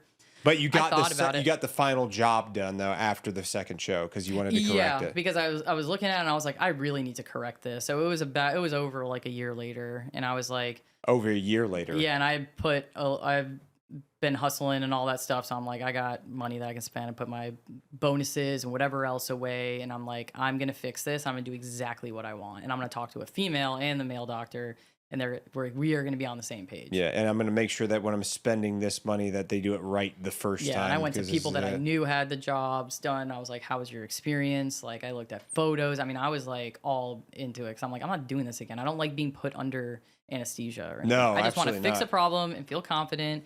I'm not asking for, anything crazy. I'm like proportionate to my body. Like, I'm athletic, so it can't be like freaking hit me in the face when I'm doing stuff, Like, yeah, it can't be like, I need to be able to run around and stuff. Punch me in the face. Yeah. Do you feel like that it helped with your confidence and everything? Yeah, and I mean, I'm a fairly confident person, especially I feel like when you work out and you feel good and you look good. Like, you have that confidence. But it definitely was something especially I was in the, not to be like graphic or anything, but it's like I was in the dating world at the time. I'm now been with my boyfriend for we're working on 2 years now. Yeah. Right. But at the time, congratulations. Thank you. But for the years and years, I was a single parent, like had no time for dating. Yeah. So I literally, so I'm like, I just want to feel confident and like look good because I'm like, that's not the first thing that, I don't know. It's just one of those things. Like you want to look good naked. Like at the end of the day, sure. So you lift, you eat good, and let's fix the distant cousins. Yeah. Like, no, I get that, man. I mean, I know a lot of ladies who've gotten the jobs done as well. I mean, like they've all said the same thing. I always have an interest in understanding like other people's perspective on it because I'm a dude. Like I don't, there's no way for me to like really, I mean, other than if I ask for people's opinions on it. And so, and again, like I said, I know a lot of bodybuilders do it because it like we were talking, like you burn all your fat off, especially when you're doing like 45 minutes of cardio every single day in prep for show. It was not a healthy lifestyle. It's hard. I stopped. It's hard on your body, man. Like, I'd love to do one more, maybe. Like I would end up, what I would have to do is do masters because I'm like way too old to do anything less than that at this point. But I wouldn't mind trying one more time and doing it with like an actual posing coach and an in-person coach because I've never done that. Yeah. And that would be really freaking cool to try out. But I don't know. We'll have to see. I mean, I definitely wouldn't be able to do it while still having two jobs. If I was just working for myself, and that was it, I would have the time to dedicate because obviously like you got to go to the gym for like 2 hours a day every single day practically. Maybe you take a couple rest days. Everything. Yeah, meal prep is another thing. Like you're not eating like just cheeseburgers every day, bro. Like right now my diet's not bad. It's like kind of a carnivore diet-ish roughly because I eat like 5 eggs for breakfast and a black cup of coffee and some like strawberries or blueberries. Yeah. And then for lunch I usually have 3 cheeseburgers with no buns, but like just a thin layer of cheese. Yeah. It's just like 3 cheeseburgers and that's it. Yeah. And then for dinner I usually have like some beans, pico, chicken, and like that's pretty much it. Yeah. Oftentimes, or I'll have a steak. So like that's pretty much my daily meal, So it's very basic, but it's all like I'm not consuming hardly any carbohydrates at all. Yeah. So like I'm hoping that's helping me shed some fat, because I ate a lot of carbs the past year before that, and I've been feeling pretty good. I feel like I've shed some pounds. My wife was telling me that my face wasn't so fat. I don't know if she said it like that. She probably said it nicer than that, but I do. Health has always been, and wellness and fitness has always been a big part of my life too, specifically for the mental impact. And I'm sure that you probably could relate to that, because it's like my escape. It's my decompression time. It's like, hey, this is my me time. I'm in my headphones. I'm just like in the zone. I'm pushing some weight, whatever it is, and I'm like, nothing else matters right now. I can just focus on this and get a good sweat going. And then I feel better afterwards. You look better you look better 100%. Naked, like you're saying. It's nice to feel like you're still physically appealing to the opposite sex, no matter if you're a guy or a girl. And even if you're married or not married, or with a boyfriend or not a boyfriend, or girlfriend, not a girlfriend, or whatever. So, because it's just, people like to feel confident, So, anyway, I know it's a random question, and it took us like 30 minutes to get through that, but it's a long story. But again, I think it's interesting, and it does tell a little bit about your story, because you got into the bodybuilding scene, and some of the things that you faced as a mother, like that all kind of ties together with that stuff. And are you, in your mind, would you ever want to have kids again? Yeah, 100%. Okay. All right. So, would you want to get them redone after you have kids, or? See that I don't want to have to do it. I'm curious what it's going to happen. I don't know. Yeah. So I guess there's no way to tell. I'll see what happens. But I mean, I made sure when I got it too, that was like one of my number one things. I said, hey, this won't impact my ability. Because where they put the implants, there's like a couple different ways they can do it. Okay. And I wanted to make sure nothing hindered like milk ducts or like wasn't going to hinder how I was able to produce. Okay. Because I did tell them like I do want to have kids in the future. Or I would, and at the time I wasn't dating anyone. I just was preparing for like what I knew I would be open to. Sure. So I wanted to make sure that, my body was good to still do that. Yeah. Job. I know a couple of women that are in the military that have, they had a job done before they joined or after, and they're having kids and they're able to like produce and stuff still. So that's good that there's ways they can do that. I just don't know enough about it because I've never looked into it. There's no reason for me to, right? Yeah. I mean, I guess maybe I could, but there's not purpose for it. Yeah. So anyway, so I know that you said when you were a kid that church and going on these mission trips and getting really involved in your Lutheran church and things like that were like a big way that you kind of got through things mentally, and that was like your mental coping mechanism almost. Yeah. And then fitness became that, right? Later in life. And you kind of found it. You said that after your first year working for that plumbing company that you founded the Fit Patriot or the Little Fit Patriot? It was pretty much in the beginning is when I started. Like Little Fit Patriot came to me randomly on a drive. Yeah. Like in my head, I just thought of it. I was like, that's a really cool handle. Like, yeah. Let me see if it's taken, and it wasn't. So Okay. I just like taken it. But yeah, so it was just like Alyssa Fit or something dumb. Yeah. Like at the time. Or just something different, yeah. Yeah, and I was like, everyone has that. I was like, and this other one something came fit. to me. It's always something fit. Yeah, fit, yeah, whatever. Like, are you? Yeah. But yeah, so I came up with Little Fit Patriot on a drive, and I was just like, oh my god, like I need to write this down. Like that's great. It sounds awesome. So, still is fit in it, whatever. Yeah, still is fit, but it's okay. Little and fit, and I'm a patriot. Yeah. Yeah. But so that's kind of where all that started, and then it was really fitness based and everything. But it really blew up during 2020. So I mean, I shot up over like 100K, and I was like, oh my gosh, like what the heck is going on? And obviously it's like dwindled and it's changed because I've changed directions drastically. Yeah. And I'm still planning to go back to my personal brand. It's really balancing that with like the work that I have building other people's brands. Yeah. And I'm passionate about that too, because the people I align with are people that I really believe in what they're doing. Yeah. And it's income, right? Like what's getting me paid right now, not the personal brand. Like I guess who I was though is what got me introduced to all these people over here. Sure. So like it's interesting how if I didn't have that, like my first endeavor with Little Fit Patriot, the first thing I ever sold were stickers. Really? And I should have brought them to Mick. That would have been hilarious. But You yeah, had stickers. I had stickers. So from some of my modeling pictures, some of them were gun bunny days. A lot of us. We all have done that it. phase we go through. I always had I've trigger been through control, it too. positive trigger control in every picture. But just wanted to say that. But like I picked I think there was like 4 of them. But Is that when you started getting all the DMs from all the guys? Yeah, you probably. Like I don't remember you wearing that. I don't remember who you are actually at all. Yeah. So and then I was like, I kind of don't like the gun bunny vibe. I'm like, this is kind of cheesy and like weird. But you at the end of the day, you got into fitness a lot. Fitness, and I like looked great, and I was like awesome, like feeling good, looking good. So I made those into stickers, and I like made like maybe $300 in like a series of whatever, and it was snail mail. Like I mean, that's how like silly I was. That was business to me. I was like whatever. So I was doing that, and like that was my first real like business endeavor, and I was like, okay, this is like kind of annoying, like to have to do this. But I'll send like a personalized note and a freaking sticker, and the stamps cost me more. Like this is crazy. But, I mean, it cost me more to ship this to you than the sticker itself. I was like, this is crazy. It better not be overweight. I don't want to use 2 stamps on this. Yeah. So that was like that, and then it started going into like the fitness journey and then the affiliate marketing. And I'm starting to see how the world of like content creation is really coming together. And what year was this? 21, 22. So I'm going on. I built this like personal brand. I started a podcast on my own.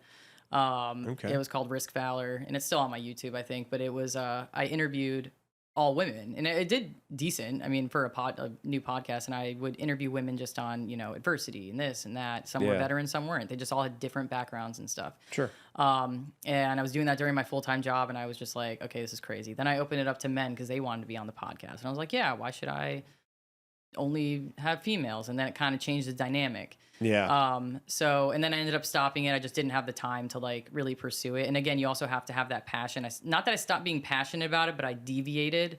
And that kind of changes the game a little bit mentally. But I really like doing that. But again, I'm doing all these different things and testing out a lot.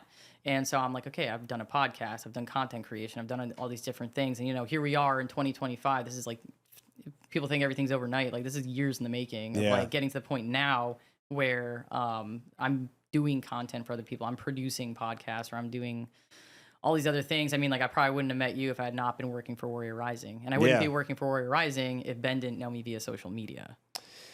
Wild. So like, that's one of the coolest parts about this community is like you meet so many incredible people, like awesome folks. And I mean, a lot of that results in business for you. Like, for example, like when I was going to SHOT Show, I was like, I need to find a videographer, because I had a different one the last time, but I like, whenever I can, I like to hire veterans because like I mean, I want to try to, if I'm going to take money that's being generated from revenue from the work that I'm doing, I would rather just put that back into the pocket of veterans, if like any time that I'm able to. And so that's why I reached out to you then. And I'm sure it happens like a lot with other folks too, that have encountered you, like the folks you're doing some work with while you're here, and we don't have to say who they are, but like that, or other folks, I'm sure in the community that are looking for somebody that's a good videographer and photographer. That was my first time meeting you last year as well, which, I mean, you took some phenomenal pictures of us, and I didn't know who you were at all. Like, but my wife knew you obviously, because you guys got confused online for a while ago. And there was like scammers impersonating both, like scammers were pretending to be you, but having her name, and then scammers would pretend to be her and then having your name. Yeah. It was the weirdest thing. So when I saw her, that was crazy, because I was just like, and she's like, yes. And I was like, we didn't even say any words. Yes. And she's like, yes. And I was just like, it is you. It is you. It's my doppelganger. I was like, what the heck? That was crazy. And it was just like crazy timing. And then I met you, and I was like, oh, I have seen his videos. And I was like, everything was just like, it was just the weirdest thing. Like, you happened to be in our little business shower room, you know?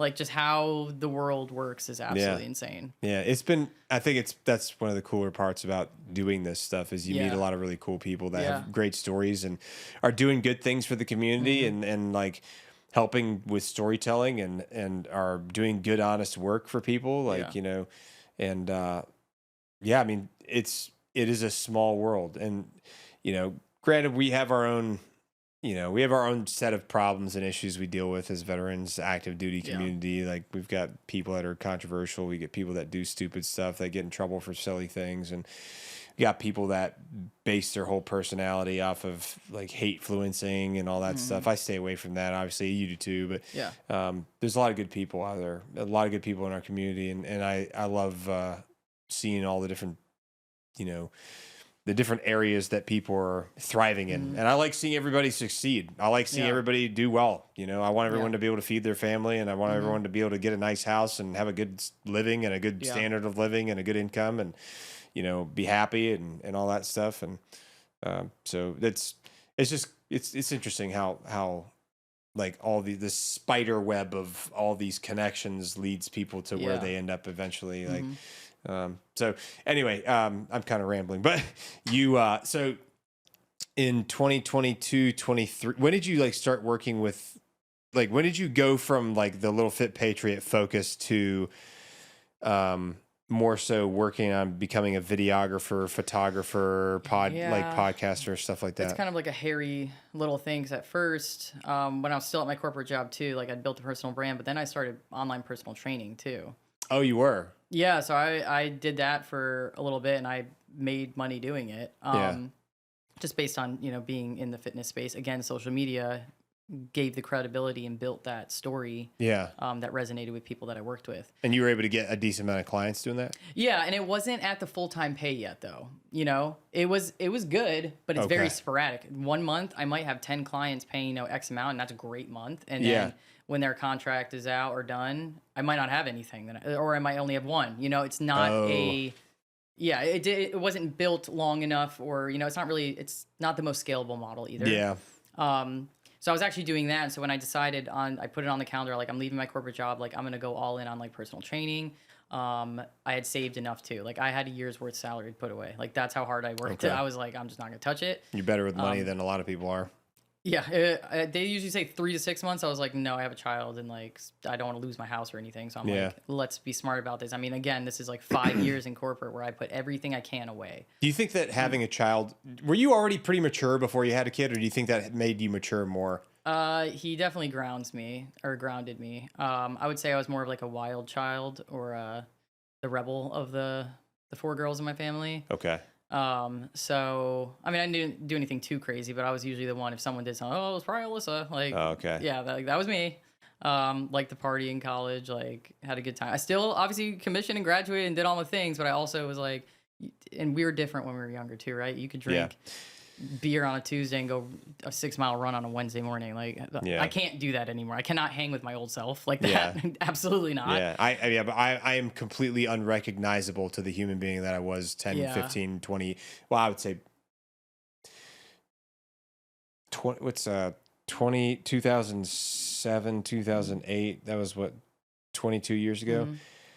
The person I was 22 years ago and past is completely unrecognizable from the person I am today. And I would imagine the same is for you. I mean, 22 years ago, how old were you? Like 10? 10. Like I'm only 32. See, you'd be unrecognizable, right? Yeah, definitely. You know? But yeah, I mean, like you change, people do change, like you said, you know, and as you get older, a lot of stuff changes. So, but he's been the greatest thing though for me. You know, it gives you like purpose and your why, and like this is like I will continue to work hard and do these things because of that kid right there, because he deserves that. And not all parents see things that way. I also think you need a why beyond kids too. That's another important thing I like to tell people. Your why can't just be other people. Yeah. Because you can't forget about number one. That's you. You got to take care of yourself. Yeah. That's a good point. Yeah. Like it sounds harsh, but it's not. It's like you gotta be whole. But yeah, he's incredible. I mean, he's made me grow up in some areas. Like, I mean, little kids, like when they're super, super little, I mean, he's still funny now, but I mean, they would just say things that are so cute that like perspective in life, it just brings it back like to being a kid where they're, you know, used to say, you don't have to matter about that. Like if I was upset about something. But you knew what he meant. Yeah. But he just meant like if I was upset about something or stressed, because, you know, it was me and him for the longest time. And I always try to make sure we had everything we needed. Yeah. But there was a rough patch. There was when, you know, I was like, he would never know when we were struggling, but like I was a little bit. Yeah. Financially, that was when I exited the military. Things are, you know, brand new. Austin was really expensive, and I was like, gosh, this is really hard. Yeah. But if I would be upset, you don't have to matter about that. So I think about things like that where he's like, oh, okay, like just be cool, mom. Like you're okay. Like, you know, like we're good. He's like your little cheerleader. Yeah, I know. Cheering you on. I mean, he makes me emotional. Anyways, but yeah, he's great. No, that's no, I love that though, man. Like you had a very special relationship with him because you were a single parent for a little while, and years, I mean, and especially going through like struggle like that, man, and it's just you and your kid, like that's. Yeah, that is a pretty like I appreciate you sharing that because like that's somebody's gonna hear that and be like, oh my God, I can relate to that. I remember what it was like when I was like, you know, on food stamps with my kid or something like that because we couldn't afford to pay for food. Like people go through a lot of rough patches, and being a single parent is a very hard thing. That's a very hard thing to do, man. So my hat goes off to you for that one, doing that for the time that you've done that for. You know, you toughed it out. You toughed it out and look tough at cookie, you now. Remember? Yeah, tough cookie, exactly. and now you're doing well. I consider you to be successful. You're making decent money. You're getting good work from people in the community. Yeah. When did you really go full time with the videography and stuff, though? Yeah, so I bought a camera. I want to say in like 2023 or something, and the whole reason was.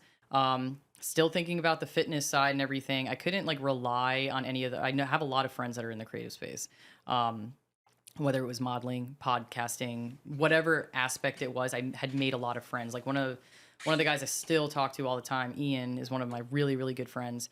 He's a phenomenal cinematographer, videographer, and he let me shadow him a bunch of times. But he also was the first person who ever did a fitness video for me. Just randomly fitness video for you? Hit me up on Instagram one day. Yeah, he was still working at his full-time job. Now he's full-time creative. Okay. But he's like, you're in the fitness space, and this is before I had very many followers, like maybe like 5,000 or something. Yeah. And which is a lot to some people, so I'm sorry. But at the time, I was like, I'm a nobody. Why do you want to do a video with me? And so we went to a gym, and it was an awesome video. It was like a hype video. I was like, this is so, because I was prepping for a competition. He was in that space, like shooting bodybuilders and stuff. That's cool. So that was like that first aspect. And I'm, but these people get so busy and so booked that I'm like, gosh, I really need to just learn how to use a camera, because I want to do like the podcast. I want to do this and that. So I like started dabbling with it. There's so much to learn, but I started talking to all the friends that I'd worked with, the ones who aren't gatekeepers, and a lot of them aren't. A lot of creatives are really cool and really helpful to each other. Dude, that's the way it should be. But at the same time, I've also seen it on the other side where it's like there are people out there that would love to take advantage of you, and they would love to get something out of you for free based off of the work and the reputation that you've built. And there's also shady stuff going on that I'm sure some people are doing, and they don't want to let people in on their secret, or nobody helped them. And so they're like, I'm not helping anybody. Yeah, I got here with like all by myself. Why should I help them? Yeah. Or they have a plug for something to get something done, but they don't want to share it with anybody because they don't want the competition, because there's a lot of people like that too, unfortunately. It's kind of weird. It's a weird thing. Like, I want everyone to succeed. That doesn't mean that, that doesn't mean I can tell everybody everything that I've got going on. I have to, like, unfortunately, like, the bigger you get, you have to keep a lot of stuff to yourself, or keep it in a very small circle, because there are people that would try to exploit that, or that just don't like you for whatever their reason is. And that kind of sucks, man. But I guess it's just, maybe that's a different thing you got to face as you get older, the bigger you get, I guess. But anyway, so he filmed you a hype video. That was really good. Yeah. And so I really, it started with, I was just going to do video to learn how to do vlog type stuff. So like the first, I had my Sony, the same Sony that I have, just different lenses now. The A7? A7, yep. So A7 IV. It's a great camera, dude. It's excellent. And so I didn't know how to use it though at first. I'm like, oh, there's aperture, there's ISO, there's shutter speed, like all the stuff that I know now. I still don't know any of that stuff, dude. I just say it so I sound smart. Yeah, I do. I wish it takes time and work. It does. And I've had to shadow, I've had to watch YouTube after YouTube, but it started with like, I just want to do a vlog. And the first stuff you ever see that I did was like blurry, like the coloring's off. I'm like, oh my gosh, what's white balance? And now it's like white balance is a thing. And I mean, there's all these different things. And I talked to friends. Another one's Sago that he'll get on a Zoom. He drove out to my house, which is like 2 hours away once, just to bring a bunch of really expensive lights to teach me how to do lights for videos. No kidding. Like that's how, like those are the friends that I want in my life. The ones that want to see you do really well. Dude, let's go, man. So I love that's that shit. The people I surround myself with. Yeah. And, so those two have really made an impact. I mean, I can get on a Zoom anytime and ask a question, or I just hop onto YouTube now. But yeah, when I really started going full time as like career wise, or like moving in that direction, was literally a year and 8 months ago when I left my job, because I started, because basically when I left, I was like, oh, I'm just going to do the personal training thing and figure something else out, right? Like I was hoping to just fall into something else, but I needed to take the risk to find out. Yeah. Because I wasn't going to figure it out selling toilets. No. So maybe, but it hadn't happened in 5 years. So I was like, I just need to leave. I need to do this for me and figure it out. So then what happened was like 2 weeks before I was going to resign from my position, Ben reaches out from Warrior Rising and said they were looking for a social media manager.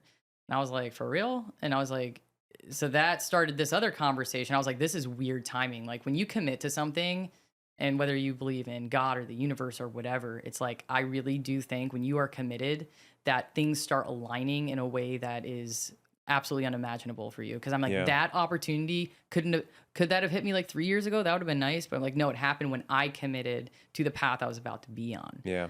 Which was like leaving, entrepreneur, do something, figure it out, be happy. At the end of the day, be happy was really big to me. Be happy is important, dude. 100%. Life is very short. Yeah. And your happiness does matter. Yeah, and I've been a happier person. It's like, yeah, do I get stressed? But yeah, but it's about other things, because now it's like the technical side of the job that I have, where I'm like, gosh, like, am I even qualified to do this? So I started whipping my camera around at these events, and started getting better. And like at first it was like rough. Like when I look at mixed pictures last year, I do have a bunch that I really, really love from it, and I thought they were like amazing. But now I'm like, you get better every time you pick it up and do something, right? So I'm like, gosh, like I could have done this better. Or I could have done this like different. But I mean, at the end of the day, it's still like just taking that risk and taking it out there. And then other people are like, wow, these are great. And it's like, that's such a good feeling. Yeah. Like even for my son's football practices and games, I take the camera out and I get on the sidelines because they let me. because they get all these free pictures out of it too. But they were like Okay. blown The free pictures. blown away by it. And it's a nonprofit football league. Okay. But like, so now I became like, now I have a little paying gig where I'm now their league photographer. For the entire league. And I was like, and it's a little gig. It's not like a big one, but it's one of those things where you just do it. You just have a good time. And I'm like, I gave so many free things too, and I wasn't expecting anything. I said, I know you're a nonprofit. Like, I'm happy to do this. Yeah. And they're like, no, we want to pay you like to do like team photos and stuff, which it's all staged, but you know, Yeah. it's still something. And I'm like, it just, all these little things like add up, and like that could be something else one day, or that now that family wants me to shoot their wedding, or you know, whatever. So I mean, it's like, it's a compounding risk, being happy, chasing that thing that, you know, makes sense for you. But yeah, all from stickers to production. And you've been doing that full time since, pretty much. Yeah, so it's about working on that 2 years. Yeah. But it seems new still to me, but I feel like I've also been doing it forever. It's crazy. Yeah. Well, That's you've gotten pretty comfortable doing it. Yeah, I have. And I'm always going to say I'm a lifelong learner. Like, there's so much more to learn. Like, more video, I want to do more of that. Yeah. For sure. Yeah, I think that, and I was talking, I probably say this over and over again. I'm sure people get tired of hearing me say it, but I think a big part of life is just remaining teachable, you know, staying teachable no matter what you've done, no matter what you've accomplished, remaining teachable, I think is the key to success, or one of the many keys to success is remaining teachable, because you can learn something from anybody. You can learn something from somebody that's less experienced than you, you know, at whatever given thing. And I think humility also helps too, but a lot of us, especially people that have gone through hardship, faced adversity, typically have been humbled at some point in their life by the powers that be, you know, and I think that breeds good people, you know, people who've faced some significant adversity. Cause like I think a lot of the time you are a little bit more empathetic towards other people. You want to help people. You want to do something, you want to do good for people. The relationships that you build with people are closer and more genuine and real. And then also it's also a skill determining whether or not like somebody else is genuine with you, or because there's certain people that want to build relationships with you that may not necessarily be healthy for you to build a relationship with. And like, part of getting older for me is like learning to distinguish the difference between those, you know. And I'm still working on that, because I'm like, I want to believe in the good in people. I always want to believe in the best of people, because it's like I want to see everybody win. I want to see everybody do well, and I want to believe that I still do believe that most people are generally good, you know, but there are some outliers. There are some bad people out there, and you have to be prepared for those. But I always try to give people the benefit of the doubt when I can, within reason and in a safe way, you know. But I think that this is a journey that a lot of people don't take, you know, especially like going from, you know, military to I'm working at a plumbing company to, you know, fitness and bodybuilding and then clients like that to I'm now a videographer. It's like kind of like full circle almost, you know. And do you enjoy doing this a little more than you did the other stuff? Oh, 100%. I love it. But I do still miss the personal branding stuff, like making my own content.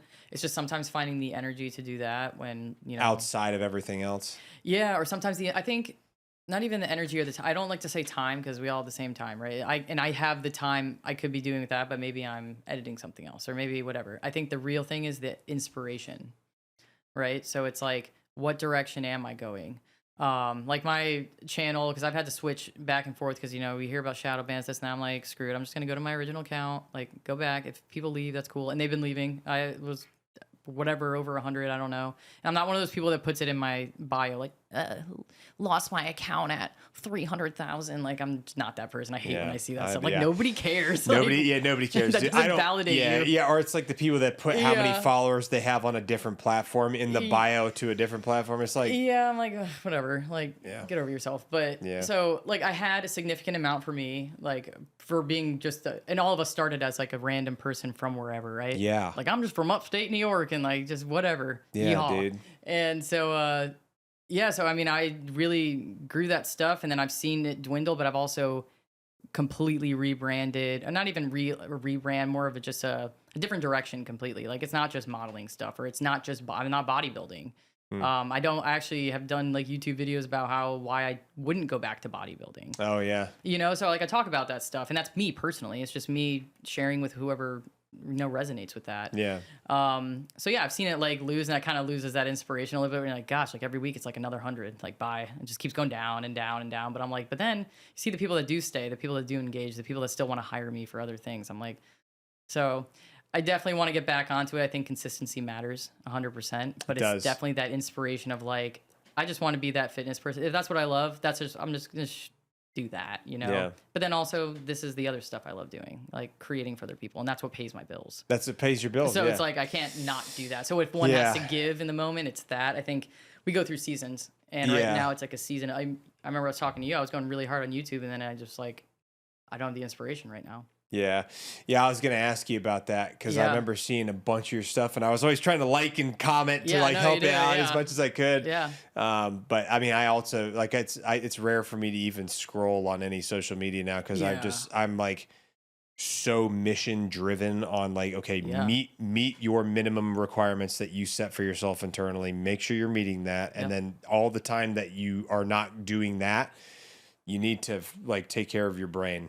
Because it gets a little crazy, if you're not spending enough time disconnected from that stuff too, and definitely. And I mean, you've got your son too, so you probably spend time with him. And life's a little different, so it's like, what's the priority? I'm not trying to be some big influencer by any means, but I do miss having that. If that makes sense, like that personal brand was like a lot to me, because it's where it all started. Sure. Like, well, it's never too late to come back to it, man. I know people who are starting. I started some new YouTube channels recently myself, like 3 new ones, like within the past year. Crazy. And they're gonna grow slow because it's just that's how it takes time. It doesn't matter that I've got other pages that are large. Nobody like these channels are posting different types of content from these channels, completely different. So the folks that follow this may not follow that one, and the folks that follow this one may not care about that one. Yeah. They may not care about interviews. They may not care about video game content or whatever.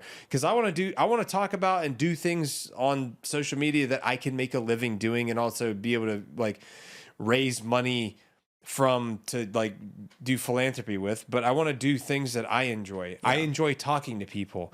I enjoy playing video games. That's a great way for me to decompress, especially after a day where my brain is wound up tight as a drum, like, and I think that I would always encourage you to do more just because that's how I am. I always try to encourage my friends to do more because I believe in you and I believe in my friends and I believe in their drive and their ability to be successful doing these things. Especially, sharing your experiences and your perspective, because you could talk, there's so many things you can talk about, man. You could talk about your struggles as a single mother. You could talk about your struggles as being in the military as a woman, like, your struggles with your relationships that you've had, your marriage, like all that stuff, you could talk about so much endless stuff. Fitness. You could talk about fitness forever. You could just film content of you just like, hey, just vlog you could just vlog your gym journey that day. Like, hey, today we're working legs, and just film all that stuff. Like, so I think I'm going to do this, that, and just talk. And it'd be like you're talking to a person, but you're just talking to the camera, and you're sharing that with people. And people like to be part of other people's experience. It's like people watching, it's like people are watching this podcast of me and you have this conversation. And in my head, I'm like, who the hell wants to listen to me talk? Who wants, like, I don't have anything interesting to say, but people think it's interesting. You might feel the same way. I still don't. Like, I feel like I haven't done anything. I feel like nobody wants to listen to what I have to say. I don't find myself that interesting.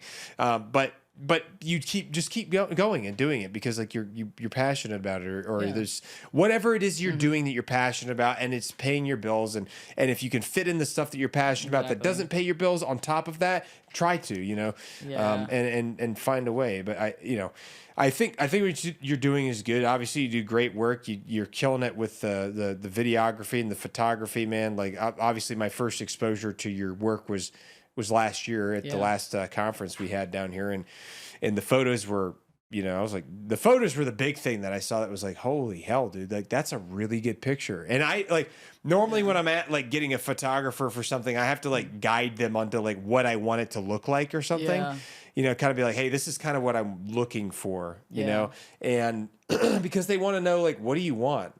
I'm your photographer. I can capture however you want, but I need you to tell me. I most of the time I'm just like, I want you to do the photographer stuff, and I'll just go do these things because I can talk to people all day, but I don't know dude. I don't know crap about photography. I barely know enough to learn how to use OBS on my computer. Yeah, that stuff's crazy. It's a lot, man. It's a lot to learn, and I mean, like there's endless amounts of things to learn to make the video crisper, to make the audio better, to make it, the color grading better, like all these things. There's so much to learn, especially with videography and photography. And I mean, videography gets even crazier because it's moving images instead of just editing a still frame. Yeah.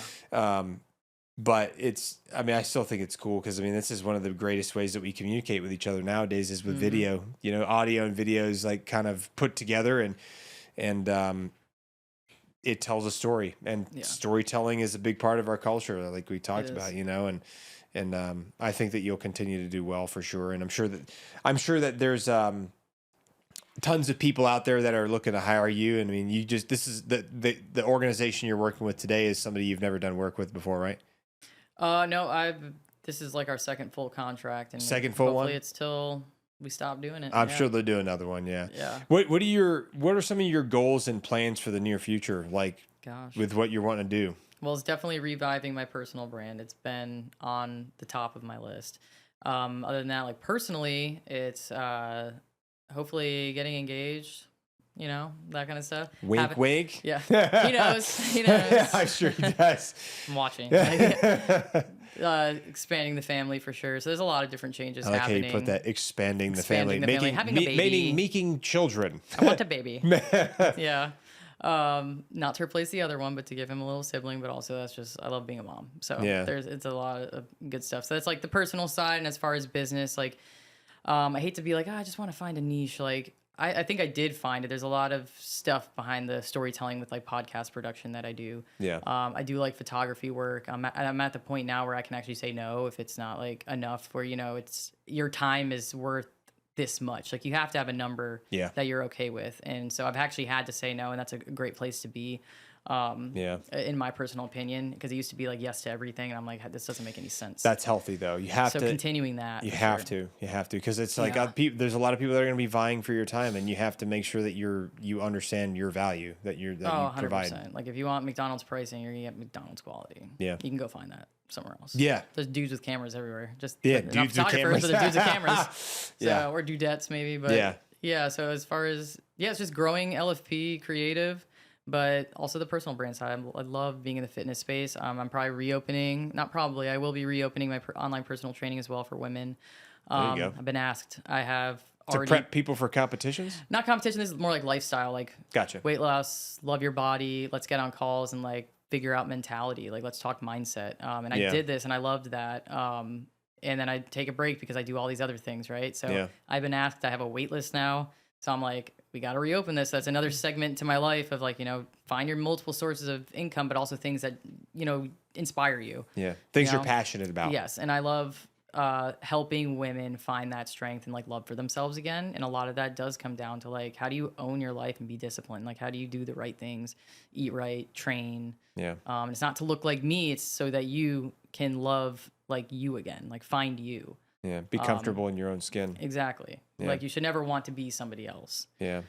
So helping them kind of navigate that, because it usually turns into that, which is a really cool thing to see. Like, I mean, I've trained people, like my 7th grade biology teacher. She literally trained with me and lost 30 pounds. No kidding. Yeah. Your 7th grade biology teacher? 7th grade biology teacher. From New York? Mm-hmm. How did you guys get connected? So we're on Facebook. So Facebook, like I hardly use Facebook, but I do for family and friends and like that's like where the people live that I have some kind of connection from my childhood with or like whatever. That's where they exist. So she'd been watching and I put up a bunch of my hype videos and then I'm opening up coaching and she was like one of the first ones. I did a free training for like 20 people. It was like a 2-week challenge where they got all the app experience. I gave them meal plans. I went above and beyond so that I could upsell to one-on-one. Yeah. Little tidbit for anyone trying to do it. It's a great way to do it. Start with something free. Yeah. And it has to be good. It can't just be anything. It's Can't gotta just be good. some hot garbage. Yeah. So she ended up paying me, and we worked together for like 8 months. And she lost the 30 pounds that she wanted, and she wants to come back because I'm pretty sure most people, they just gain it right back if they don't stay disciplined. But at the time, she wanted to look great for her 44th birthday, and she did. That's cool, So man. it's just like stories like that. Like that's what I love is like. You like helping people. Yeah, 100%. In their fitness journeys. Yeah, I love the fitness journeys. Yeah. And like in the mindset, like when I would do my little Loom videos to them, like on their weekly review, I make sure to hype them up and be like, do you see this picture of you? Yeah. Like this is from you 5 weeks ago. Like, who is that? You know, like that kind of stuff. It's like you really get like hyped up with them, like celebrate with them because they need that. Yeah. They deserve I think that. that's important. You got to celebrate the wins, man. Mm-hmm. You know, Yeah. I am my own harshest critic. I don't know about you. Oh, 100%. I am so harsh on myself. Like I Yeah. don't need anybody else to be judging me. I'm like brutally hard on myself, brood. Yeah. Like so much so that it's like unhealthy. Yeah. You know, like there's probably some mental health things from my childhood maybe that I took with me, and that's like part of my problem. But like, you know, that is a hard thing to work through, you know, but it keeps me driving forward because I don't want to fail. You know, I don't want to fail. I feel like I can always do better. I always feel like I'm not doing enough. I always feel like there's so much more I should be doing. There's all these other people out there that are so much more successful than me. I need to figure out what they're doing because I am not as successful as I should be. You know, and all these things, man. And I am a very hard judge of character on myself. Oh, you shouldn't be chilling. You need to be working. Oh, you shouldn't be sleeping past 7 o'clock in the morning. You need to be getting up on Saturday. And it's like, I have a problem with that because sometimes I go a little too hard on myself, and I need to like cut myself some slack because I do work hard, and I know you do the same thing, you know. And it's like sometimes you got to also like celebrate the small wins, you know, and 100%. you can't forget those things. Can't forget those things, but well, hey man, look, I appreciate you taking the time down to come down here and do a podcast with me. It's been a pleasure getting to actually know you as a person. Like I feel like I know you like a family member now. Yeah. You know, and you know a lot of things now. Yeah, but I love that, man. Like that's one of the things I love about podcasting so much, which is one of the reasons that I've kind of adjusted fire to wanting to do a lot more of these, because it's so valuable. Not just for people listening, but it's valuable for me because I like hearing people's stories and like the things that they've had to fight through and the struggles that they've had and you know, there, like I said, you can learn something from anybody. Oh yeah. There are some things that you've said that I can take value in and learn from myself. And I guarantee you there's other people out there that will hear some of the things that you've said and feel the same way. You know, maybe there's somebody out there that's struggling with something that needs kind of like a little boost. You know, maybe they're being hard on themselves and they're like, you know, maybe I need to chill out a little bit or something. You know, eat a moon pie, you know, but, you know what I'm saying? You know, it's like that Florida sheriff that's like, you know, chill out, maybe smoke a cigarette, eat a moon pie, you know? But, look, I want to make sure before we forget that, I give this to you right here, my friend. I appreciate it. Yes. Awesome. Yeah, that's mine right there. I love it. It's serialized too. There's a serial number on the side the side of it. On the side of it. Yeah. But yeah. Nice. I don't have any. I can't give you like guns or anything cool like that yet. I'm not like Sean Ryan quite. One day I want to be able to do cool stuff like that for guests. You know, maybe give them some jelly beans or. You know, jelly beans, candy canes, or something. You know, just like the weirdest stuff. Yeah. Just like I got a can of flan, like canned flan or spam. Yeah, spam musubi. But no, seriously, I do appreciate you coming here again, man. This has been awesome. I feel like I know you more like a family member now. So this is cool. And you know, I know we're getting ready to go back to the conference, and you got a lot of work to do, and I got a lot of work to do probably. Yeah. So we will we'll see you back there, and then we'll see you sometime soon, I'm sure. I'm sure of it. I appreciate you having me on. Yeah, of course. Thanks.